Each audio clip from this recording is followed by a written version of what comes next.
It's a sweltering July morning in the year 1518. The sun beats down on the narrow cobblestone streets of Strasbourg, a bustling trading city perched on the western edge of the Holy Roman Empire. Merchants are opening their shops, bakers are pulling fresh loaves from their ovens, and the smell of horse manure mingles with the aroma of brewing ale. Then something extraordinary happens. A woman steps out of her half-timbered house onto the street. Her name is Frau Trophia, and she begins to dance, not the elegant, measured steps of a courtly dance, not the joyful leaps of a celebration. This is something else entirely. Something desperate, something uncontrollable. She dances alone, without music, without pause, without reason. Her husband pleads with her to stop. Neighbors gather to watch, bewildered, but Frau Trophia cannot stop. She will not stop. For hours she dances. As the sun climbs higher and the day grows hotter, still she dances. Her feet begin to bleed, her body convulses with exhaustion, but still she dances. This is how it begins. Within days, dozens more will join her. Within weeks, hundreds will be seized by the same irresistible compulsion. Some will dance until they collapse. Some will dance until they die. This is the story of the dancing plague of 1518, one of the strangest, most disturbing, and most mysterious events in human history. Welcome to the History Eyes. Though I promise you this story is anything but boring. To understand what happened in Strasbourg in the summer of 1518, we first need to understand the city itself and the world it inhabited. Strasbourg was, by the standards of the early 16th century, a significant urban center. With a population of approximately 20,000 souls, it was a free imperial city, meaning it answered directly to the Holy Roman Emperor rather than to any local lord or duke. This gave Strasbourg a measure of independence that many cities lacked, allowing it to develop its own laws, its own governance, and its own character. The city sat at a crucial crossroads, both literally and figuratively. Geographically, it was positioned on the Rhine River, that great liquid highway of medieval Europe, along which goods, people, and ideas flowed constantly between north and south. The city's location made it a natural hub for trade, and its markets were frequented by merchants from across the empire and beyond. The Rhine itself was a lifeline. Boats of all sizes plied its waters, small fishing vessels, merchant barges loaded with wine from the south or grain from the north, passenger boats carrying pilgrims and travelers. The river brought prosperity but also danger. Floods were common, sometimes devastating whole neighborhoods. River pirates occasionally threatened merchants, and the constant traffic meant that disease could arrive from any direction, carried by sailors and traders. Strasbourg's position also made it politically significant. To the west lay France, still recovering from its long wars with England and consolidating under the increasingly powerful Valois monarchy. To the east lay the German-speaking lands of the Holy Roman Empire, a bewildering patchwork of principalities, duchies, bishoprics, and free cities, all theoretically under the authority of Emperor Maximilian I, but in practice operating with considerable autonomy. The city itself was predominantly German-speaking, but French influence was strong and growing. This linguistic and cultural mixture created tensions but also vibrancy. You could hear multiple languages in the marketplaces, German dialects, French, Latin among the educated clergy and officials, and occasionally more exotic tongues from traveling merchants from Italy, the Low Countries, or even further afield. Meanwhile, the religious upheaval that would soon explode into the Protestant Reformation was already sending tremors through European society. Martin Luther had nailed his 95 Theses to the church door in Wittenberg just 9 months earlier, in October 1517. His radical ideas about salvation, the authority of Scripture, and the corruption of the Catholic Church were spreading rapidly through pamphlets and word of mouth. New ideas about faith, salvation, and the authority of the Church were spreading like wildfire through the literate classes and beginning to filter down to ordinary people. Strasbourg had a significant printing industry, one of the new technologies that would help spread Reformation ideas. The city's printers were producing everything from religious texts to commercial documents to increasingly controversial pamphlets questioning church authority. This made Strasbourg an intellectual center, a place where ideas were debated and disseminated. Walking through Strasbourg in 1518, you would have seen a city of stark contrasts.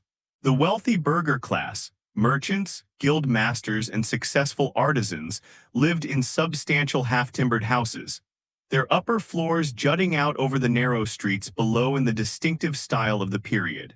These houses might have 3 or 4 stories, with shops or workshops on the ground floor, living quarters above, and storage in the attics. The houses of the wealthy were furnished with carved wooden furniture, tapestries, pewter, and even silver tableware for the richest families. They ate meat regularly, a luxury most poor people enjoyed only on feast days. Their wives wore dresses of fine wool or linen, sometimes adorned with fur trim despite the summer heat. Their children received education, learning to read and write in an age when most people were illiterate. These merchants and guild masters dressed in fine woolen cloth, some adorned with fur trim despite the summer heat. They conducted business in the bustling market squares, dealt in goods from across Europe, and wielded considerable political power through the city council. They formed guilds, powerful organizations that controlled their respective trades, set prices, maintained quality standards, and provided social support for members and their families. But for every wealthy merchant, there were dozens of poor laborers, servants, and beggars. The city's streets teemed with tanners, blacksmiths, bakers, washerwomen, and porters, people who worked from dawn to dusk for wages that barely kept them alive. These were the people who lived in cramped wooden houses, who shared rooms with multiple families, who went to bed hungry more often than not. The poor lived in very different conditions. Their homes might be single rooms in subdivided buildings, with entire families sleeping in one space. Their furniture was minimal, perhaps a table, some stools, straw mattresses on the floor. They ate primarily bread, porridge, and whatever vegetables they could afford. Meat was a rare treat. Their clothes were rough wool or linen, patched and repatched until they were more patched than original fabric. For the poorest day laborers, beggars, the elderly without family, life was precarious. They might find work one day and starve the next. They slept in doorways, under bridges, or in charitable hospices run by religious orders. They relied on charity, scraps from the tables of the wealthy, or theft to survive. The line between poverty and destitution was thin and easily crossed by illness, injury, or simply bad luck. The architecture of Strasbourg reflected both its prosperity and its piety. The great cathedral, with its soaring spire that would not be completed for another few years, dominated the skyline. Already it was one of the tallest structures in Europe, a testament to the city's wealth and devotion. Its intricate Gothic architecture featured flying buttresses, elaborate stone carvings, and stained glass windows that cast colored light across the interior. For many citizens, entering the cathedral was like entering heaven itself, a space of beauty and mystery far removed from the dirt and hardship of daily life. Churches and chapels dotted the city, their bells marking the hours of the day and calling the faithful to prayer. There were churches dedicated to various saints, chapels attached to hospitals and religious houses, and wayside shrines where people could stop for a quick prayer during their daily activities. Religious processions were common, winding through the streets with banners, incense, and chanted Latin prayers that most of the common people couldn't understand, but accepted as the mysterious language of salvation.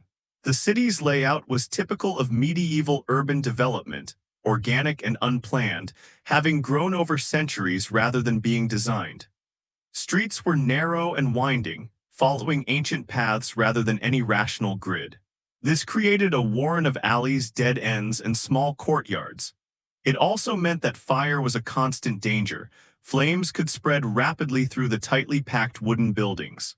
The streets themselves were narrow and winding, unpaved except in the wealthiest districts where cobblestones had been laid.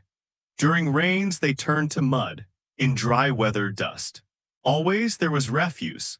People threw waste out their windows, hoping it would be washed away by rain or eaten by the pigs and dogs that roamed the streets, acting as organic garbage disposal. On hot summer days, the stench could be overwhelming. Human and animal waste, rotting food scraps, the effluvia of tanneries and slaughterhouses, the smell of dye works and other industries. Disease was an ever-present threat. Typhus, dysentery, and various fevers claimed lives regularly, particularly among the poor who lived in cramped, unsanitary conditions. Water came from wells and fountains scattered throughout the city. The quality varied. Some wells drew from clean underground sources, while others might be contaminated by seepage from nearby cesspits. The wealthy could afford to have water delivered to their homes. The poor carried it themselves, often in wooden buckets or leather containers, and used it sparingly. Public sanitation was primitive by modern standards. Some houses had latrines that drained into cesspits, which had to be emptied periodically by night soil workers, one of the lowest status and most unpleasant jobs in the city. Others simply used chamber pots that were emptied into the streets or into designated waste areas. The wealthy might have private privies. The poor often used public facilities or simply found a convenient corner.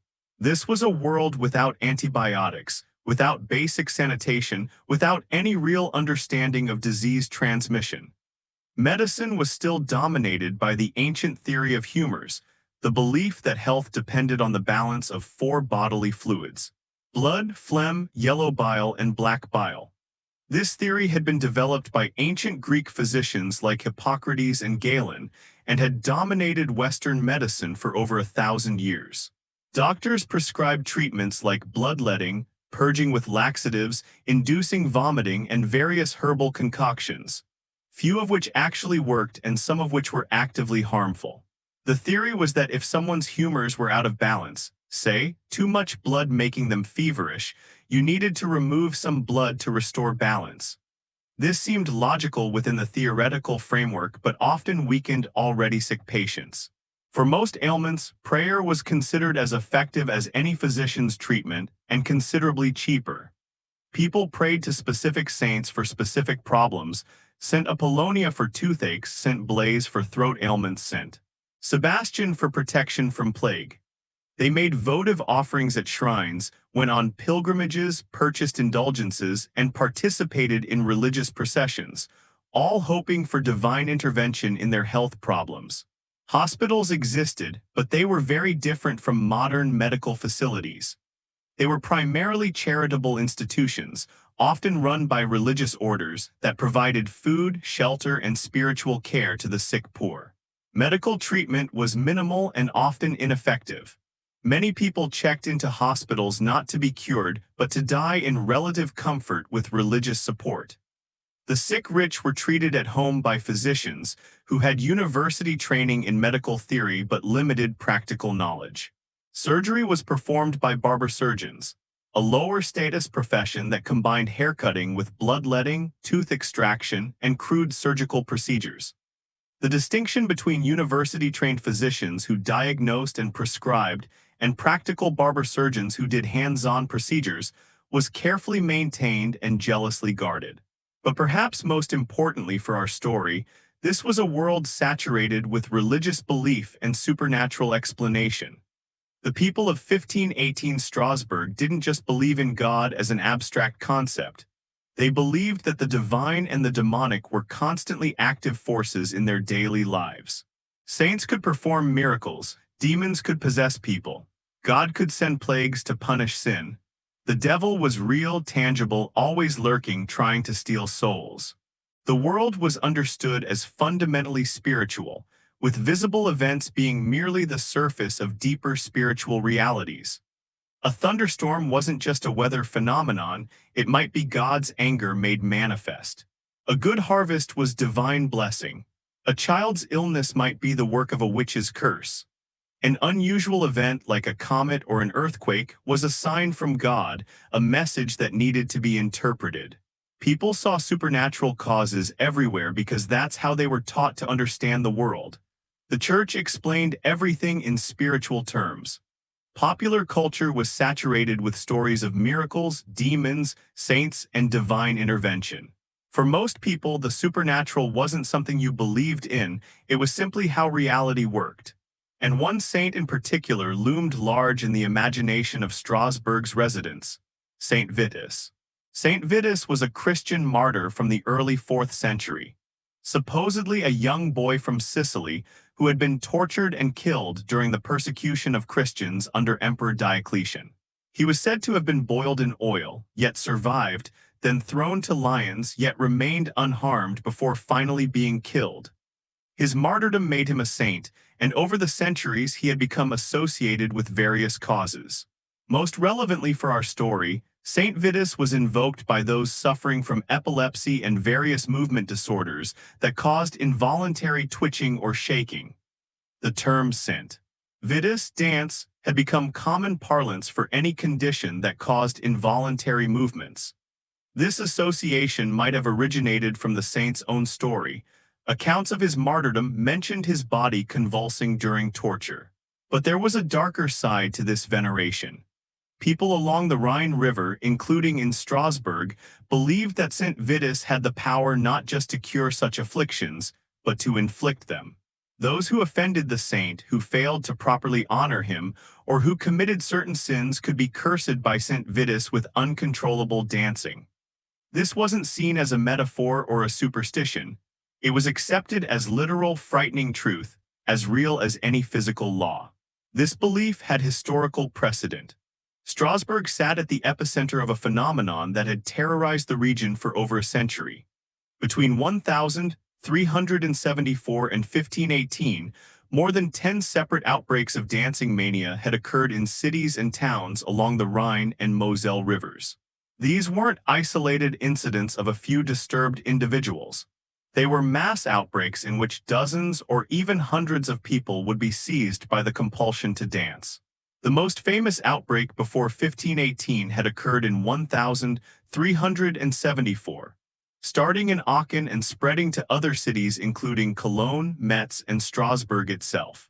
Contemporary chronicles describe scenes of mass dancing, with people leaping and screaming in apparent religious ecstasy or demonic possession. Some claim to see visions of Christ or the Virgin Mary. Others saw demons. The dancing would continue for hours or even days, until the afflicted collapsed or were forcibly restrained. These earlier outbreaks had established a mental framework, a template of expectations. The people of Strasbourg in 1518 knew about dancing plagues. They had heard the stories from their parents and grandparents, passed down through family memories. They knew what it looked like when St. Vitus's curse struck. They knew the signs, the symptoms, the progression. They knew what to fear. And in the summer of 1518, that fear was about to be realized once again. But there was another crucial element to the situation in Strasbourg that year, something that would prime the population for psychological disaster. The city was suffering. Profoundly, extensively, relentlessly suffering in ways that had ground down the population's psychological defenses and left them vulnerable to collective breakdown. If you were a poor resident of Strasbourg in 1518, life had become almost unbearable. The decade leading up to 1518 had been marked by a series of catastrophes that had ground down the population, particularly the lower classes, with relentless misery. To understand why the dancing plague took hold so completely, we need to understand just how desperate many people had become. We need to understand the accumulated weight of suffering that had broken the psychological resilience of the city's most vulnerable inhabitants. Let's start with the harvests. Agriculture in the early 16th century was a precarious business at the best of times. Farming techniques were relatively primitive by modern standards. Crop rotation was practiced but not universally. Fertilization relied on animal manure, which was in limited supply. Seeds were saved from previous harvests rather than specially bred for disease resistance or high yield. Tools were basic wooden plows, hand sickles, simple thrashing flails. Crop yields were low compared to modern agriculture. A good year might produce 4 or 5 times the amount of seed planted. A bad year might barely replace what was sown. Storage methods were poor. Grain stored in barns and silos was vulnerable to rot, mice, insects, and theft. A single bad harvest could mean hunger for the poor who had no reserves. 2 bad harvests in a row could mean starvation. Strasbourg and its surrounding region had experienced a series of poor harvests in the years before 1518. The reasons were multiple and interconnected. Unusual weather patterns, including unseasonably cold winters and wet summers, had damaged crops. The period from roughly 1508 to 1517 had seen below-average harvests more often than not. Each failed harvest depleted reserves and made populations more vulnerable to the next shortfall. The climate was changing. Europe was entering what historians call the Little Ice Age, a period of generally cooler temperatures that would last into the 19th century. The effects weren't dramatic year to year, but they were enough to shorten growing seasons, increase the risk of early or late frosts that killed young plants or ripening grain, and make weather more unpredictable. Farmers who had relied on traditional planting and harvesting schedules found those schedules were no longer reliable. Grain prices had soared, putting bread beyond the reach of many poor families.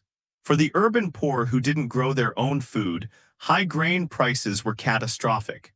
They might spend 80% of their income on food even in normal times. When prices doubled or tripled, as they did during shortages, people starved. Those who could afford to eat often subsisted on inferior grain, sometimes contaminated with mold or other impurities. Instead of good white bread made from wheat flour, they ate black bread made from rye, which was cheaper and stored longer but less nutritious. When even rye became expensive, they might eat bread made from oats, barley, or even ground peas or beans mixed with whatever grain was available. Such bread was heavy, hard to digest, and provided little nutrition. Some people ate bread that had become moldy in storage, scraping off the worst of the mold and eating what remained. Others ate grain that was beginning to sprout, which had a sour taste but was still calories. The desperation that drove people to eat such food is hard for us to imagine in a world of agricultural abundance. Hunger wasn't just an inconvenience, it was a physical and psychological torment that wore down the body and the spirit. Chronic malnutrition weakened the immune system, making people more susceptible to disease. It sapped energy, making it harder to work and earn what little money was available. It shortened tempers and frayed nerves. It created a constant background of suffering that colored every aspect of daily life. Children were particularly vulnerable. Malnutrition during childhood causes lasting damage to physical and cognitive development. Many children in Strasbourg in the 1510s would have shown signs of malnutrition: swollen bellies, thin limbs, dull hair, slow growth. Their bones didn't develop properly, leaving them short and weak. Their teeth rotted early. They were constantly sick. For parents, watching your children go hungry while being unable to do anything about it was psychological torture. Mothers diluted milk with water to make it last longer. Families ate once a day instead of 2 or 3 times. Portions shrank. The weakest, the very young, the very old, the already sick, got less so that those who could work got enough to keep working. But hunger was far from the only problem. Disease had also ravaged the city. While Strasbourg had been spared the worst of the Black Death that had decimated Europe in the 14th century, killing perhaps a third of the entire population, it was not immune to epidemic disease. In the early 16th century, several diseases were wreaking havoc. Syphilis had arrived in Europe in the 1490s, probably brought back from the Americas by Columbus's sailors, though this origin was disputed at the time. Some blamed it on the French. Germans called it the French disease, while the French blamed it on the Italians, and so on. Regardless of origin, by 1518 it had spread across the continent. The disease was terrifying. The first stage caused painful sores, particularly on the genitals. The second stage, which could develop months later, caused a spreading rash, lesions in the mouth and throat, fever, and flu-like symptoms. The third stage, which might not appear for years, caused disfiguring lesions, destruction of bones, blindness, and often madness as the disease attacked the brain. There was no effective treatment, though mercury compounds were used despite being poisonous themselves and causing horrible side effects. People who contracted syphilis were often shunned, seen as morally corrupt or divinely punished for sexual sin. The disease carried tremendous stigma. Many sufferers tried to hide their condition, avoiding treatment out of shame, which only allowed the disease to progress further. The visible disfigurement of later-stage syphilis, sunken noses from bone destruction, open sores, obvious neurological symptoms, made concealment impossible and marked people as diseased outcasts. Smallpox was another scourge, appearing in periodic outbreaks that killed or disfigured thousands. The disease caused high fever, terrible pain, and erupting pustules that covered the entire body. Children were especially vulnerable. Those who survived were often left with permanent scarring that could be severe enough to be disfiguring. Some survivors went blind from corneal scarring. For parents, every pox outbreak brought the terror of watching their children potentially die in agony, their little bodies covered in painful sores, fever burning them up. Various fevers, probably typhus, typhoid, and other bacterial infections, moved through the crowded, unsanitary neighborhoods of the poor, claiming lives with grim regularity. These diseases spread easily in close quarters where multiple families shared single rooms, where water sources were contaminated by nearby waste, where rats and lice were constant companions. Typhus, spread by lice, could race through neighborhoods during winter when people huddled together for warmth and rarely changed or washed their clothes. Typhoid, spread through contaminated water and food, caused fever, intestinal distress, and often death. Dysentery, transmitted through contaminated water and food, caused agonizing deaths by dehydration and infection. Sufferers experienced severe diarrhea, often bloody, abdominal cramping, and fever.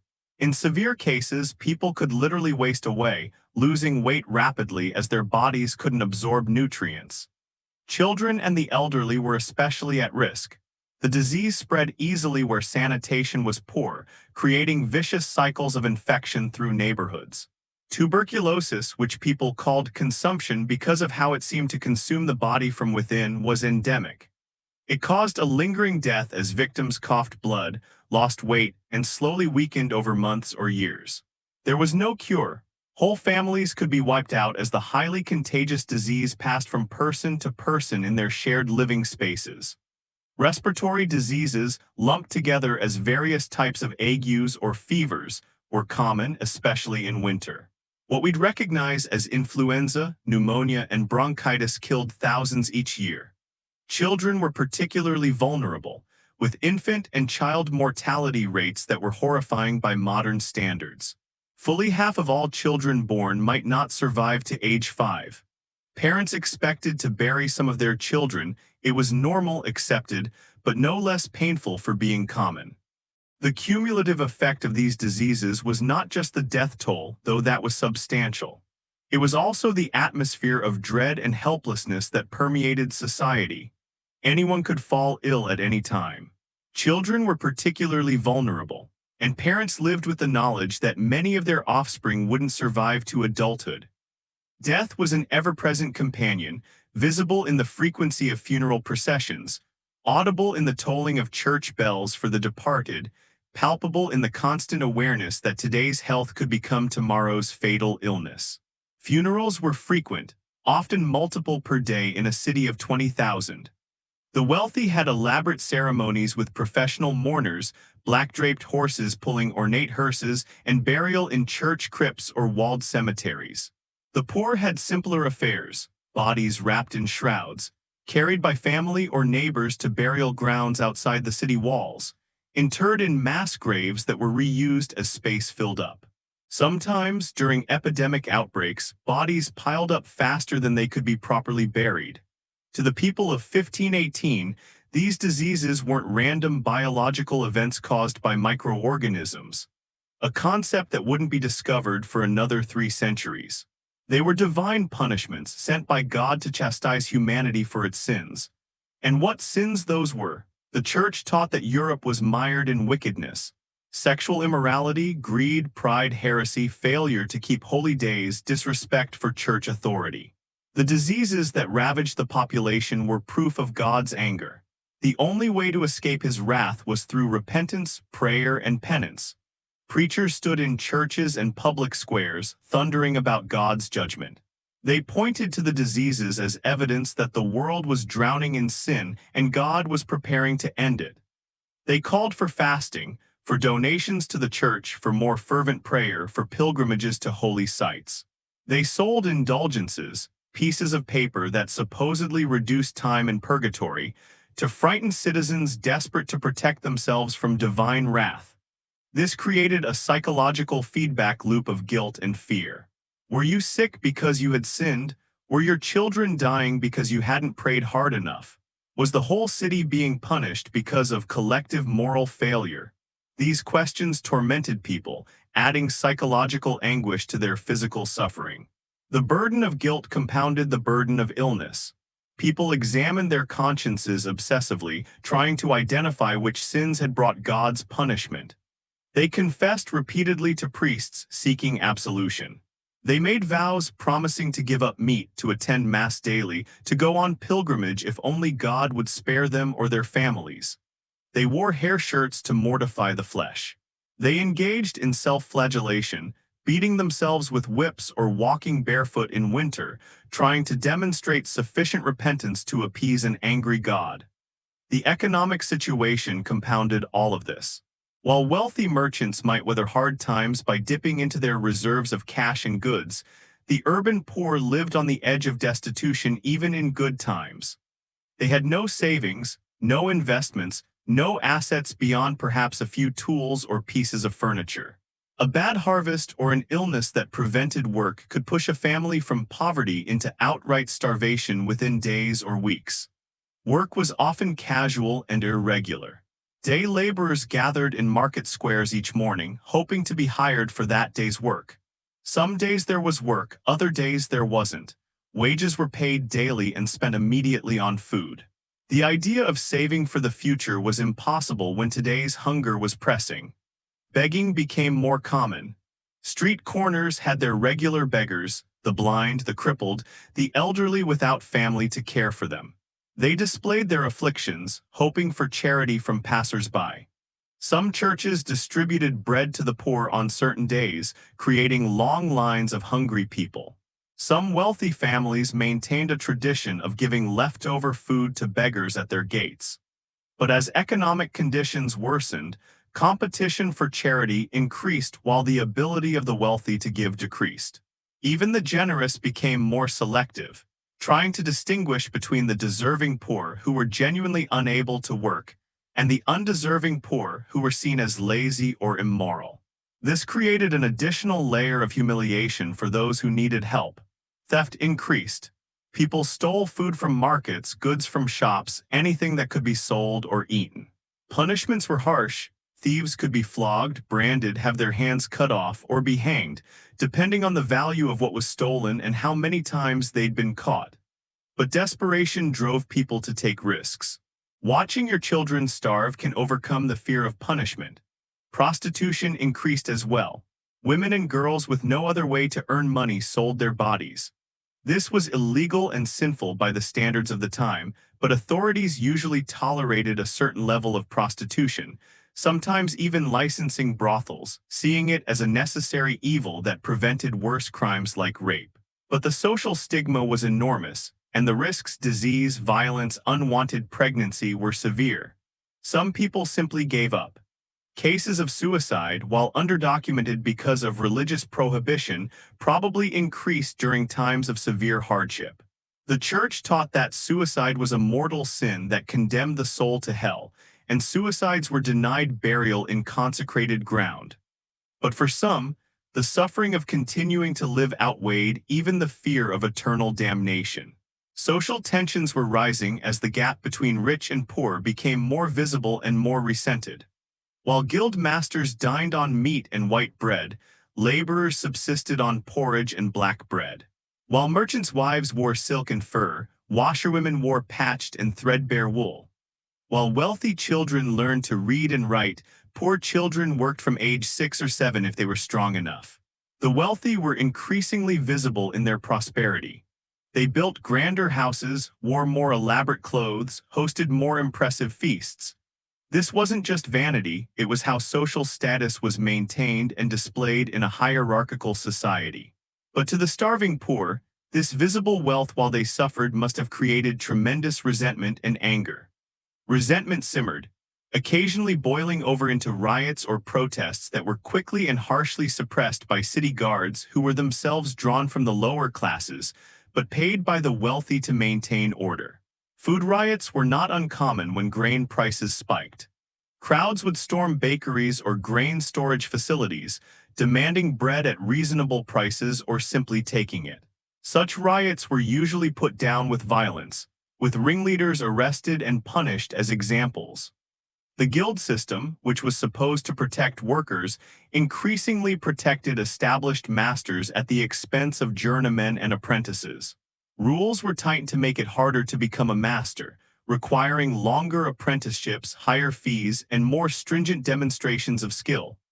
This created a permanent class of workers who could never advance, never own their own shops, never gain the security and status of master craftsmen.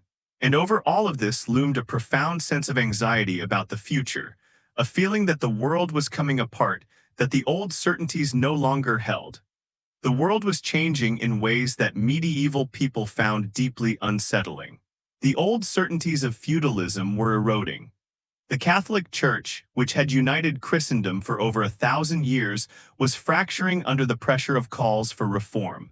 Corruption in the church was visible and widespread. Bishops who lived like princes while preaching poverty, priests who kept concubines while demanding celibacy from others, the sale of indulgences that seemed to reduce salvation to a commercial transaction. New ideas from humanism and the Renaissance were challenging traditional authority. Humanist scholars, drawing on newly rediscovered classical texts, questioned long-held beliefs.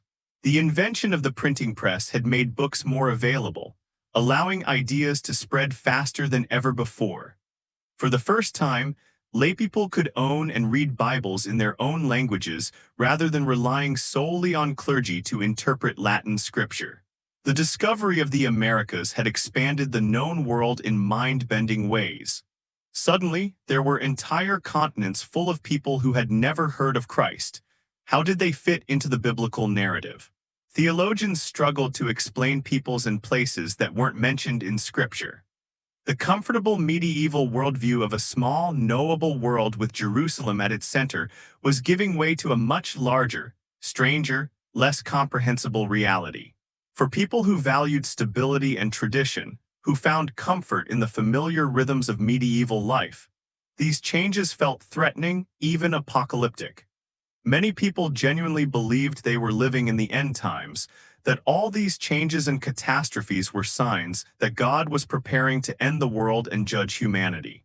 Preachers warned that the second coming of Christ and the final judgment were imminent. They pointed to biblical prophecies and claimed to see them being fulfilled. The book of Revelation's prophecies of war, famine, plague, and death seemed to be coming true before people's eyes. Some calculated that the world was exactly 6,000 years old, and by certain interpretations of Scripture, this meant the end was near. Apocalyptic anxiety permeated the culture. Artists depicted the Last Judgment in vivid detail. Christ separating the saved from the damned, angels blowing trumpets, the dead rising from their graves, heaven opening for the righteous while hell's mouth gaped wide for sinners. These weren't abstract theological concepts. They were believed to be literal descriptions of what was coming soon. People examined their lives and their communities and saw nothing but sin. How could they hope to be among the saved when they were surrounded by wickedness? The pressure to be righteous, to cleanse oneself of sin, to somehow earn salvation or at least avoid damnation, was psychologically crushing. In this atmosphere of crisis, physical, economic, social, psychological, and spiritual, the people of Strasbourg in the summer of 1518 were stretched to their breaking point. Their bodies were weakened by hunger and disease. Their spirits were crushed by grief and fear and guilt. Their minds were filled with apocalyptic dread and superstitious terror. They were, in the words of modern psychologists, primed for a mass psychogenic event, a collective psychological breakdown that would manifest in physical symptoms, a way for overwhelming stress and fear to find expression through the body when the mind could no longer contain it. All it would take was a trigger, a spark, a single person to give form to the nameless dread that haunted them, to provide a template for how accumulated suffering could be expressed. On July 14, 1518, that person appeared. Her name was Frau Trophia, and she began to dance. The historical record gives us frustratingly few details about Frau Trophia as an individual. We don't know her first name. Frau simply means Mrs. in German, a title used for married women. We don't know her age, though she was probably between 20 and 40 given that she was married and apparently physically capable of extended dancing. We don't know what she looked like, whether she was tall or short, dark or fair. We don't know what kind of person she had been before that fateful July day. Was she known as pious or rebellious, cheerful or melancholic, strong or fragile? We don't know her social class, though some scholars have suggested she was probably from the lower classes given how the dancing plague spread. We don't know what her life had been like. Had she lost children to disease or hunger? Had she been sick herself? Was she especially religious, especially fearful of divine punishment? Had she witnessed previous dancing plagues and been haunted by the fear that it could happen to her? Had she been having nightmares or premonitions? All of these details, which would help us understand her as a person, are lost to history. She appears in the historical record only at the moment her dancing began, and then largely disappears again after being taken to Saverne. We don't even know for certain if she survived the ordeal, though sources suggest she did. What we do know comes from multiple contemporary accounts that mention her by name as the first victim of the plague. These sources agree on the basic facts, even if they differ on some details. On July 14, 1518, a Thursday, Frau Trophia stepped out of her house onto the narrow cobblestone street where she lived. It was already hot. July in Strasbourg could be sweltering, with temperatures regularly climbing above 30 degrees Celsius, 86 degrees Fahrenheit, and humidity making it feel even hotter. It was a regular market day in Strasbourg. The summer heat was already building, promising another sweltering afternoon. The street would have been busy with people going about their daily business. Neighbors would have been fetching water from the communal well, balancing heavy wooden buckets on their shoulders or hips. Children would have been playing in the street, the only playground available to poor families in their cramped homes. Perhaps a cart was rumbling past, its wheels clattering on cobblestones, loaded with goods being taken to market. Maybe a housewife was beating dust from a rug hung from an upper window. An apprentice might have been running an errand for his master. A beggar might have been sitting with his back against a wall, hoping for charity from passers-by. Into this normal morning scene, Frau Trophia stepped from her doorway and began to dance. The contemporary accounts emphasize that she danced alone, without musical accompaniment, and apparently without any external trigger. There was no street musician playing a lively tune. No festival or celebration was underway. No group of revelers had passed by whose dancing she joined. She didn't stumble or slip and then begin moving to catch her balance. She simply began moving compulsively, as if seized by some invisible force that commanded her body against her will. The exact nature of her movements is somewhat unclear from the historical sources, but they describe her actions as vigorous, continuous, and clearly not voluntary. This wasn't a gentle swaying or a brief jig of the sort people might occasionally do when they heard music. It was intense, physical, exhausting movement, hopping from foot to foot, spinning, jerking her body in ways that seemed convulsive rather than controlled. Some descriptions suggest her movements were almost violent in their intensity, her limbs flailing as if she were trying to shake something off or fight against restraints only she could feel. Her dancing wasn't graceful or rhythmic in the way trained dancers move. It was chaotic, desperate, disturbing to watch. At first, onlookers might have thought she was drunk. Strasbourg had many taverns and alehouses, and public drunkenness wasn't uncommon, especially on market days. Perhaps they laughed initially, thinking this was some woman who had started drinking too early and lost control. Or perhaps they thought she was mad. Mental illness was poorly understood, but common enough that most people had encountered someone who behaved strangely or irrationally. Maybe Frau Trophia had simply lost her reason and was acting out in this bizarre way. Perhaps they called out to her, "Frau Trophia, what are you doing? Have you taken leave of your senses? Stop this foolishness at once." But Frau Trophia didn't respond. She couldn't respond. She was utterly absorbed in the dance, her consciousness seemingly narrowed to nothing but the compulsion to move. Her eyes, witnesses later reported, had a glazed, distant quality, as if she were looking at something far away or not seeing the external world at all. Her husband, Herr Trophia, about whom we know even less than we know about his wife, tried to stop her. Can you imagine his confusion, then his mounting horror as his wife ignored his pleas? At first he might have thought she was playing some strange joke. But as minutes passed and she continued, his confusion would have turned to alarm. He must have grabbed her arms, tried to hold her still. But she broke free and continued dancing. Her strength, driven by whatever compulsion possessed her, was apparently enough to resist his attempts at restraint. He may have called for help from neighbors. Did other men try to restrain her? Did they try to carry her bodily back into her house? The sources don't give us these details, but they tell us that attempts to stop her failed. Whatever force was driving her was stronger than reason, stronger than restraint, stronger than exhaustion. The mania possessed Frau Trophia for hours that first day. As the morning wore into afternoon, still she danced. The summer sun beat down mercilessly. Sweat soaked through her clothes, probably a simple dress of rough linen or wool, the typical garb of a lower-class woman. Her breath came in gasps. Her feet, clad in wooden clogs or simple leather shoes inappropriate for such vigorous activity, began to swell and blister. Still she danced. By now a crowd had gathered. This was a time before television, before internet, before even books were common among the lower classes. Public spectacles drew attention because there was so little entertainment otherwise. Word spread through the neighborhood. "That woman on the street, have you seen? She's been dancing since morning and won't stop." People came to see. They filled the narrow street, pressed into doorways and windows, climbed onto steps and ledges for a better view. The crowd would have been a mix of the curious, the concerned, and the frightened. Some might have jeered or made crude jokes. Others might have watched with growing unease. Still others might have prayed, sensing that something deeply wrong was happening. As afternoon turned to evening, Frau Trophia's condition deteriorated. The accounts describe her movements becoming more spasmodic, less controlled. She was clearly exhausted, her body pushed far beyond its normal limits. Her face was flushed and contorted with what might have been effort or pain or both. Her feet left smears of blood on the cobblestones where blisters had burst and skin had torn, but she could not stop, or would not stop. Or perhaps there's no distinction when the compulsion is strong enough, cannot and will not mean the same thing.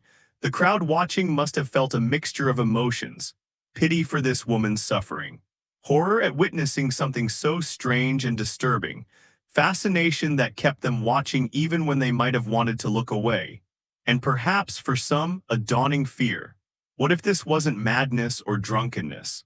What if it was something worse? Some in the crowd might have remembered the stories. The old tales of dancing plagues, of St. Vitus's curse, of people seized by uncontrollable dancing in previous decades. Their grandparents had told them about the dancing plague of 1374. Their parents had warned them that such things could happen to those who displeased the saint. Was this the beginning of another plague? Was the saint's curse returning to Strasbourg? Finally, as night fell and darkness claimed the streets, Frau Trophia collapsed. But even then, the sources tell us, her limbs twitched and jerked involuntarily. She was too exhausted to stand, but the compulsion hadn't entirely left her body.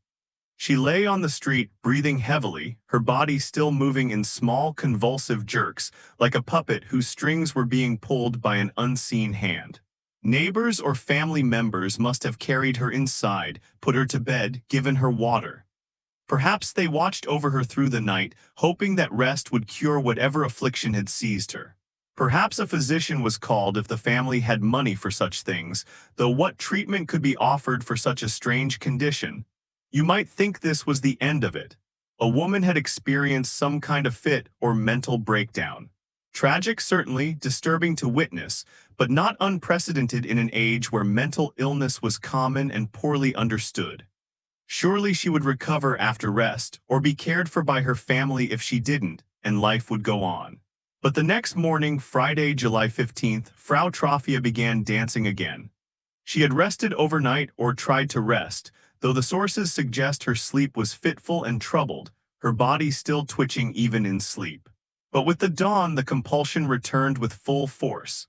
Despite her injuries, despite her exhaustion, despite everything her body had endured the previous day, she rose and began to dance again. Her feet were swollen, blistered, bloody. Every step must have been agony, but she danced. Her muscles must have been screaming with fatigue, but she danced. Her body needed food and water and rest, but she danced. For 3 full days this continued. Perhaps 4 or even 6 days according to some accounts. The sources are not entirely consistent on the exact duration, but all agree it was multiple days of continuous or near-continuous dancing, broken only by brief collapses from exhaustion followed by renewed compulsion. During this time, she consumed almost nothing. Some accounts suggest she refused all food. Others suggest she drank water when it was forced on her but couldn't stop moving long enough to eat. Her body began to waste away, burning through its reserves as the constant motion consumed energy she wasn't replacing. The crowd of onlookers grew larger each day. People came from across the city to witness this strange affliction. Street vendors probably appeared, selling food and drink to the watching crowds. The street where Frau Trophia lived became a spectacle, a destination, a place where something extraordinary and terrible was happening. And as they watched, something terrible began to happen. Others started to dance. The first to join her were mostly women, though men soon followed. Some accounts suggest the new dancers were predominantly from the poorer classes, servants, washerwomen, day laborers. These were people already worn down by hunger, disease, and despair. People whose grasp on normality was tenuous at best. People who lived with constant stress and had few resources to cope with it. One by one, and then in small groups, they were seized by the same compulsion that held Frau Trophia. They stepped into the street and began to move. Some danced close to her, perhaps initially trying to help or restrain her, but then falling into the same pattern of movement. Others danced alone in their own private agonies in different parts of the city as word of the plague spread. But all of them shared the same glazed, distant look in their eyes, the same jerky, convulsive movements. The same apparent inability to stop, no matter how tired they became, no matter how much pain they felt, no matter how desperately their families pleaded with them. The psychological contagion was beginning. What had started with one woman was spreading, person to person, like a disease but not a disease, carried not by microbes but by fear and belief and unbearable stress finding an outlet. By the 4th day after Frau Trophia started dancing, there were more than 30 dancers. The phenomenon had gone from a single disturbing case to an outbreak, and the outbreak was accelerating.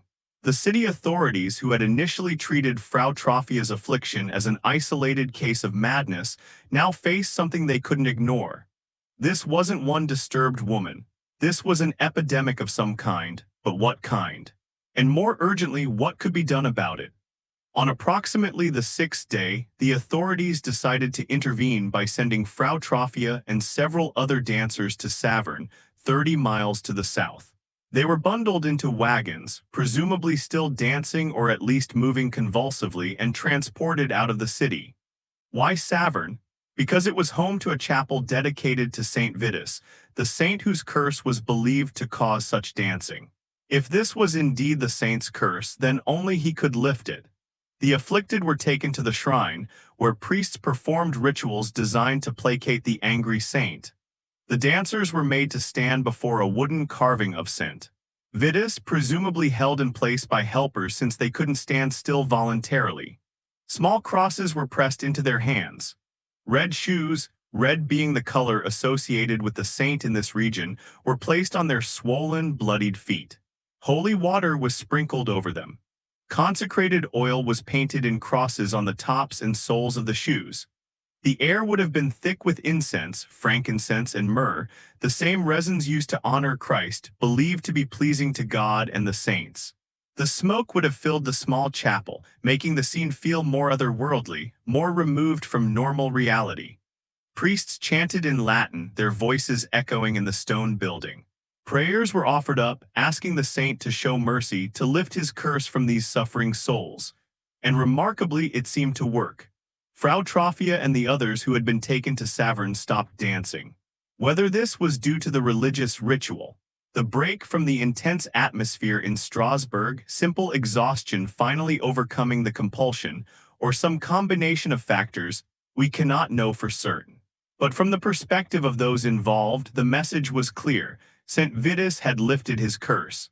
The saint had been successfully appeased through the proper rituals. The cure worked. The authorities in Strasbourg must have breathed a sigh of relief. The crisis had been averted. The afflicted were cured. The proper response had been identified: send dancers to the shrine of St. Vitus. Normal life could resume, but they were wrong.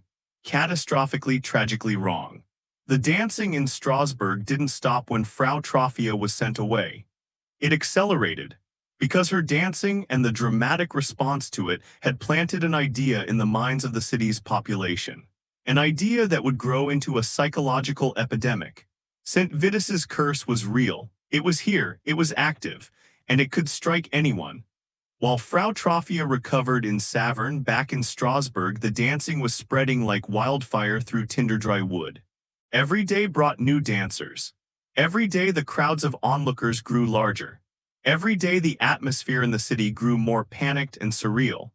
What had begun as one woman's inexplicable affliction had transformed into a citywide crisis that seemed to be spiraling beyond anyone's control.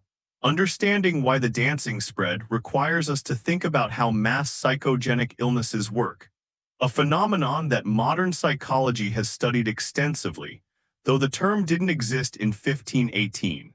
We need to understand the mechanisms by which physical symptoms can spread through a population without any physical pathogen. Mass psychogenic illness, also called mass hysteria or epidemic hysteria, occurs when physical symptoms spread through a population in the absence of a physical disease or toxin.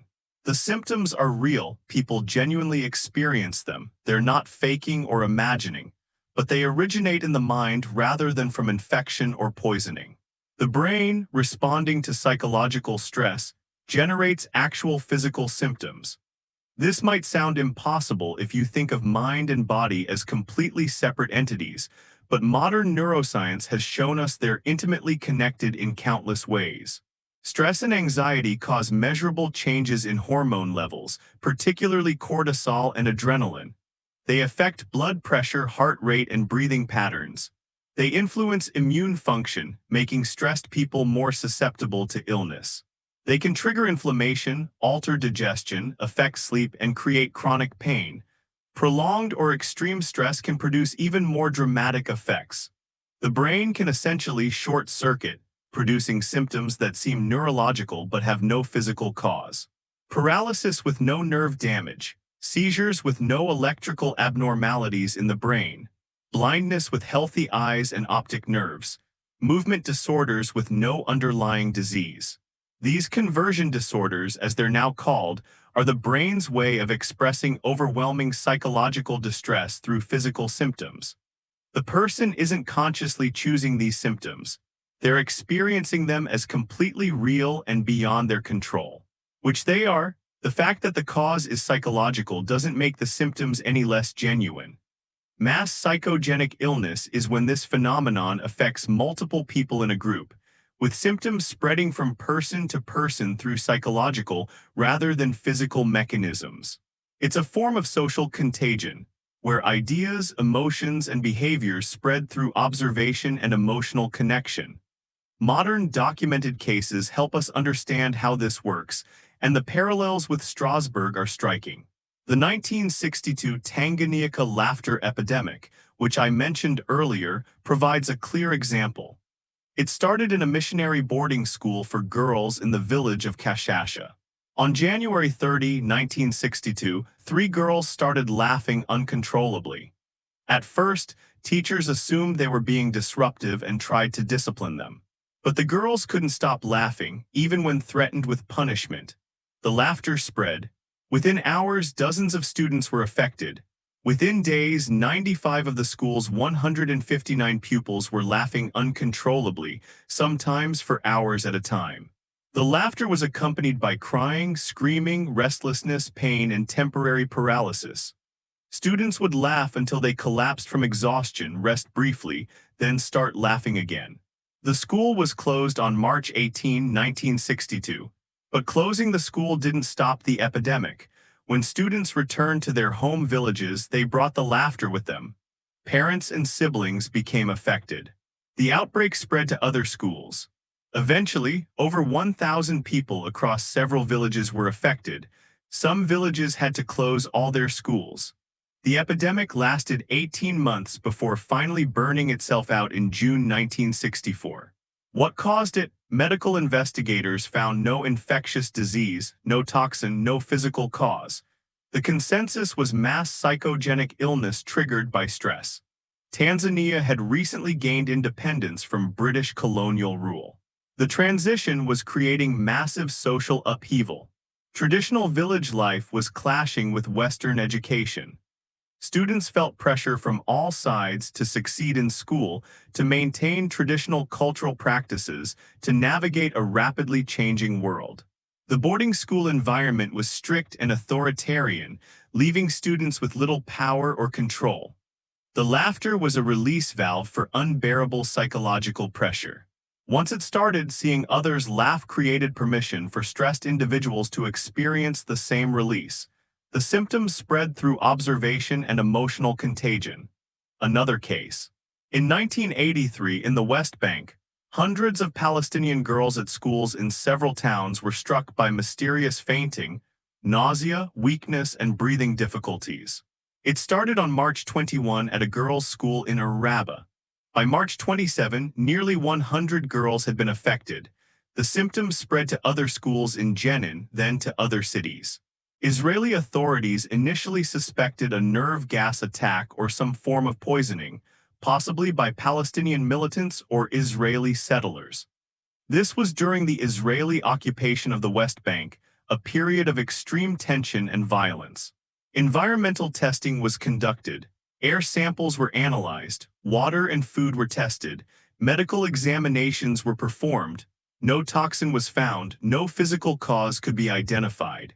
International investigators, including specialists from the U.S. Centers for Disease Control, concluded it was mass psychogenic illness.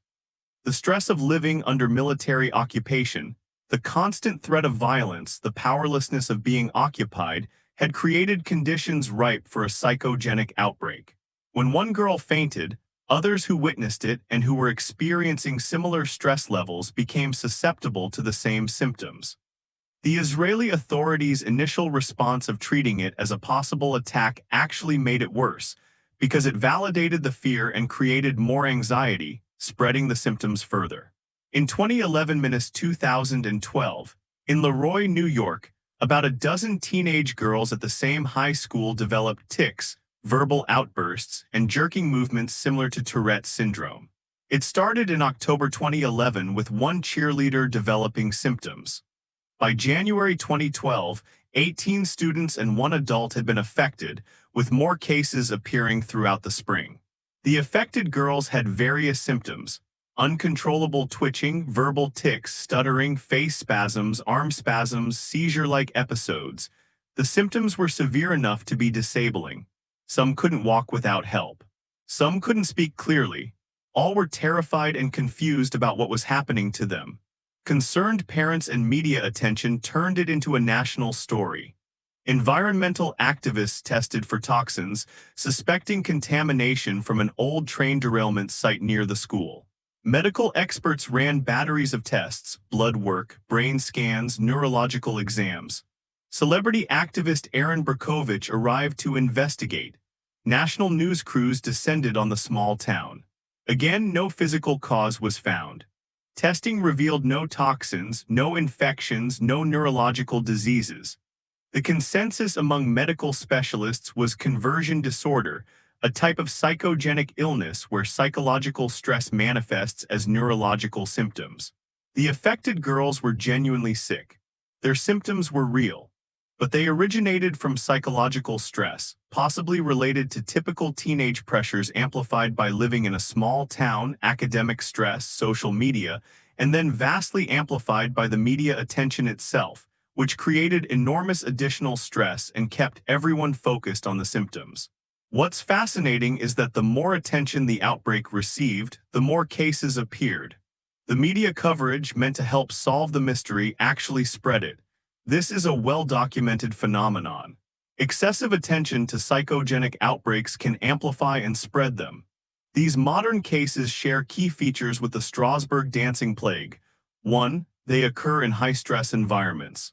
Whether it's post-colonial transition, military occupation, teenage social pressure, or in the case of Strasbourg, famine, disease, poverty, and apocalyptic religious anxiety, the affected populations were under significant psychological strain. This is the necessary precondition. You don't see mass psychogenic illness in comfortable, secure, unstressed populations. 2. There's a pattern of contagion based on social connection and observation. Symptoms spread between people who have contact with each other, not randomly through a population. Students in the same school catch it from each other, workers in the same factory, residents of neighborhoods who see their neighbors affected. The spread follows social networks, not geographic or biological patterns. In Strasbourg, the dancing spread through neighborhoods. It affected people who had witnessed the dancing, who had seen Frau Trophia or other early dancers. It didn't spread randomly to people across the city who had no knowledge of the dancing. It followed the paths of observation and social connection. 3. Symptoms fit cultural expectations. In Tanzania, laughing.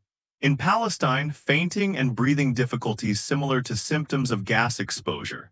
In Leroy, Tourette's-like tics that the girls had seen portrayed in media.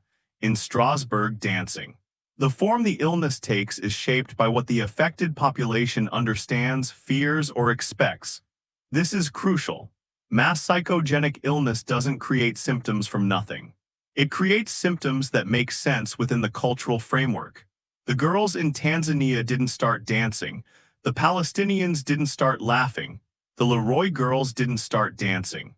Each outbreak manifested in ways that fit the local context.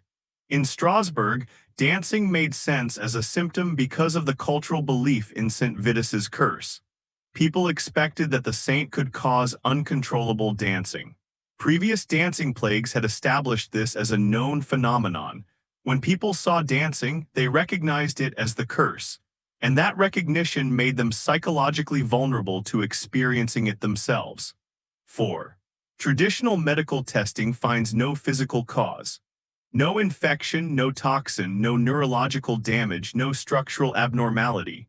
Modern medical technology can find extraordinarily subtle physical problems, yet in cases of mass psychogenic illness, extensive testing reveals nothing. Because there's nothing physical to find. The cause is psychological. In Strasbourg, the physicians of 1518 examined dancers and found no consistent physical diagnosis within their medical framework. Some might have been dehydrated or exhausted, but that was a result of the dancing, not its cause. The overheated blood diagnosis was a theory to explain symptoms they couldn't otherwise account for. 5. The symptoms are genuinely beyond conscious control. This bears repeating because it's so important. People experiencing psychogenic symptoms aren't faking. They're not attention-seeking or malingering. They're not consciously deciding to twitch or laugh or dance. The brain is producing real physical symptoms in response to psychological stress, and those symptoms feel as involuntary as a sneeze or a hiccup. The dancers in Strasbourg weren't choosing to dance. They were seized by a compulsion they couldn't resist. Their experience was of being controlled by an external force, which they interpreted as St.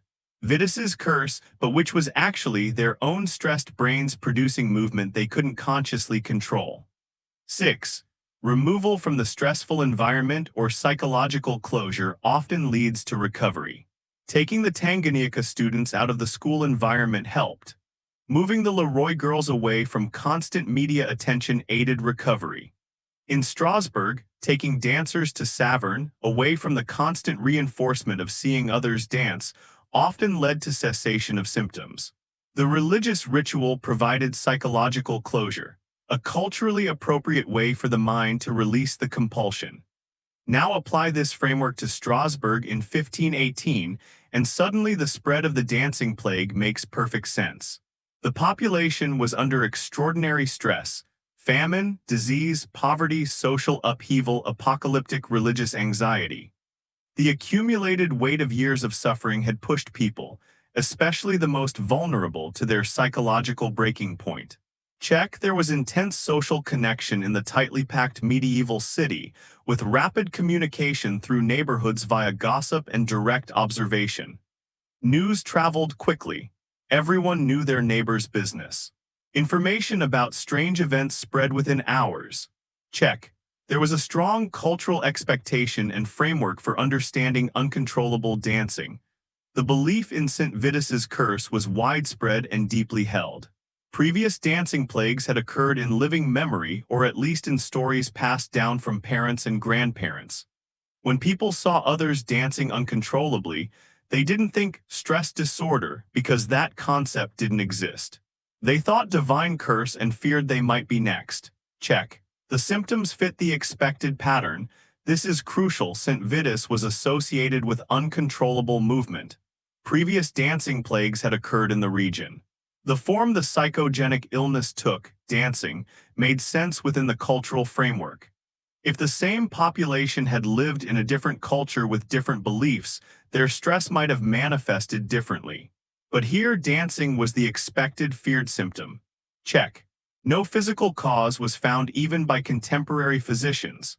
They looked for medical explanations within their framework: humoral imbalances, overheated blood, but found no consistent physical diagnosis that explained why these particular people were dancing. Check. And removal to Savern, away from the constant reinforcement of the dancing atmosphere, combined with religious ritual providing psychological closure, often led to recovery. Check. Every element lines up. The dancing plague was a textbook case of mass psychogenic illness, though that diagnosis wouldn't be available for another 400 years. But understanding the mechanism doesn't fully capture what it was like in Strasbourg as the dancing spread. Let's try to reconstruct the experience, the atmosphere, what it must have felt like to be there. It's late July 1518. You're a resident of Strasbourg, perhaps a craftsman or a shopkeeper. You've heard about Frau Trophia, of course, everyone has. The story of the woman who danced for days has spread through the city. Some say she was cured at the shrine of St. Vitus, but others are dancing now. At first, it's just a few. You hear about them from neighbors. Someone's wife has started dancing. A servant in a wealthy household, a beggar near the cathedral. Strange, disturbing, but maybe isolated cases. Then one day you see it yourself. You're walking to market, and there in the street is a woman dancing. Her movements are jerky, uncontrolled. Her face is contorted. Her feet are bleeding through her shoes. People are watching, a small crowd gathered. You stop to watch too. How can you not? The woman's eyes have a glazed look. She doesn't seem to see the people around her. She's somewhere else, lost in whatever compulsion is driving her. She dances, and you watch, and you feel something cold forming in your stomach. Fear. Because this isn't funny or entertaining, this is horrifying. You go about your business, but you can't stop thinking about it. That night, lying in bed, you remember the stories your grandmother told you about the dancing plague when she was young. She described it just like this: St. Vitus's curse, she called it, a punishment for sin. Have you sinned? Of course you have, everyone has, but which sin brought this curse? What did you do to deserve this? You examine your conscience, remembering every transgression. You pray, asking God for protection, asking St. Vitus not to curse you. The next day there are more dancers. You hear about 5, then 7, then 10. They're in different parts of the city. Some are in the market square. Some are in the streets of the poorer neighborhoods. The city guards don't know what to do. How do you stop someone from dancing when they can't stop themselves? You start avoiding certain streets, taking longer routes to avoid seeing the dancers. But you can't avoid the news. Everyone is talking about it, the dancing plague. It's happening again. St. Vitus is angry. The priests say it's because of sin. The city is drowning in wickedness, they thunder from their pulpits. Greed, lust, pride, gluttony. God is punishing Strasbourg. You need to repent. You need to pray more, give more to the church, attend more masses. So you do. You go to confession. You donate money you can barely afford. You pray until your knees ache from kneeling. But the dancing continues. More dancers every day. By early August, there are dozens of them, maybe 50, maybe more. You can't go anywhere in the city without seeing them or hearing about them. The authorities have built stages in the main squares. They say it's to help the dancers, to let them dance it out of their system. There are musicians playing, trying to encourage the dancing to run its course. But it's not working. The stages just make it worse. More people see the dancing, more people become afraid, and some who watch feel something stirring in themselves, a strange compulsion, an urge to move. One of your neighbors starts dancing. You've known him for years, a carpenter, a solid man with a wife and children. He starts dancing one morning and can't stop. His wife is weeping, begging him to stop, but he can't. The compulsion has him. His children watch, terrified. The youngest asks, "Why won't Papa stop dancing?" What do you tell them? The fear in the city is palpable now. People are terrified to leave their homes. The markets are disrupted. Business slows. Everyone is constantly looking over their shoulder, wondering if they'll be next, wondering if they feel any strange compulsions in their own limbs. You start to notice things. A twitching in your own foot. Is that normal, or is it the beginning? Your hands feel restless. You find yourself tapping your fingers.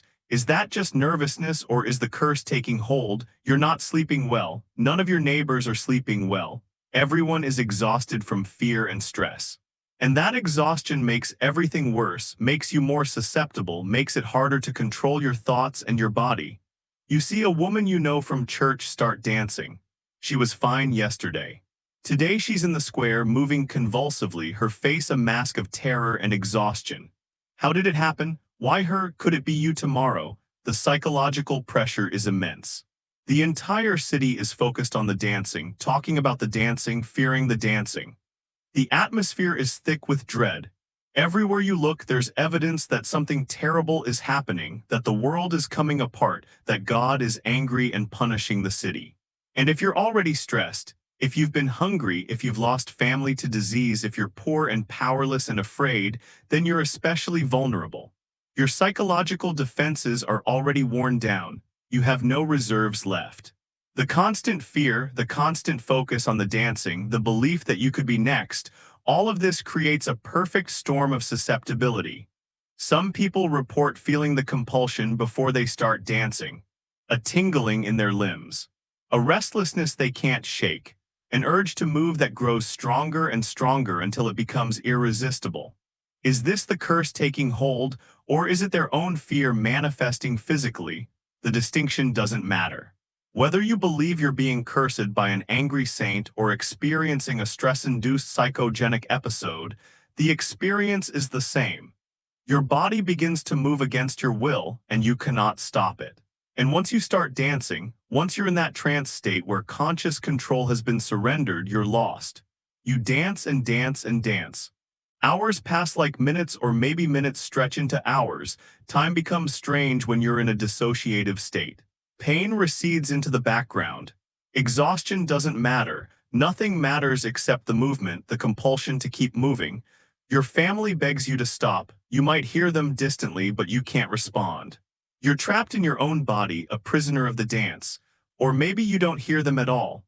Maybe you're somewhere else entirely, lost in whatever visions or sensations your overwhelmed mind is producing.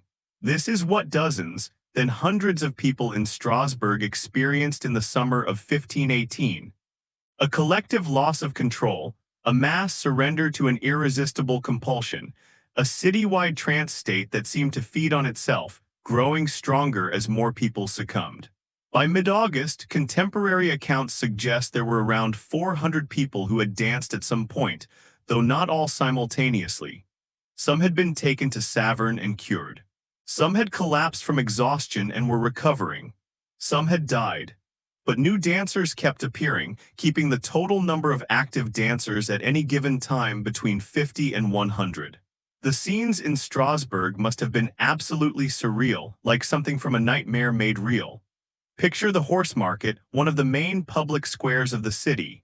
It's a hot August day, the sun beating down mercilessly. The air is still and heavy, hard to breathe. And in this square, dozens of people are dancing, but this isn't festive, it isn't joyful, it isn't even organized. The dancers' movements are jerky, convulsive, desperate. Each person moves in their own pattern, trapped in their own individual compulsion. Some move frantically, almost violently, as if trying to escape from their own bodies. Others move in a kind of stupor, their eyes glazed and distant, bodies continuing to move even as their conscious minds seem to have retreated somewhere else. Their faces are contorted with exhaustion and terror. Many dancers have expressions that witnesses described as anguished, as if they were suffering terribly but couldn't cry out or stop. Some seem to be crying as they dance, tears streaming down their faces. Others have blank expressions, as if no one is home behind their eyes. Sweat streams down their bodies, soaking their clothes. The summer heat combined with constant exertion means they're all severely dehydrated.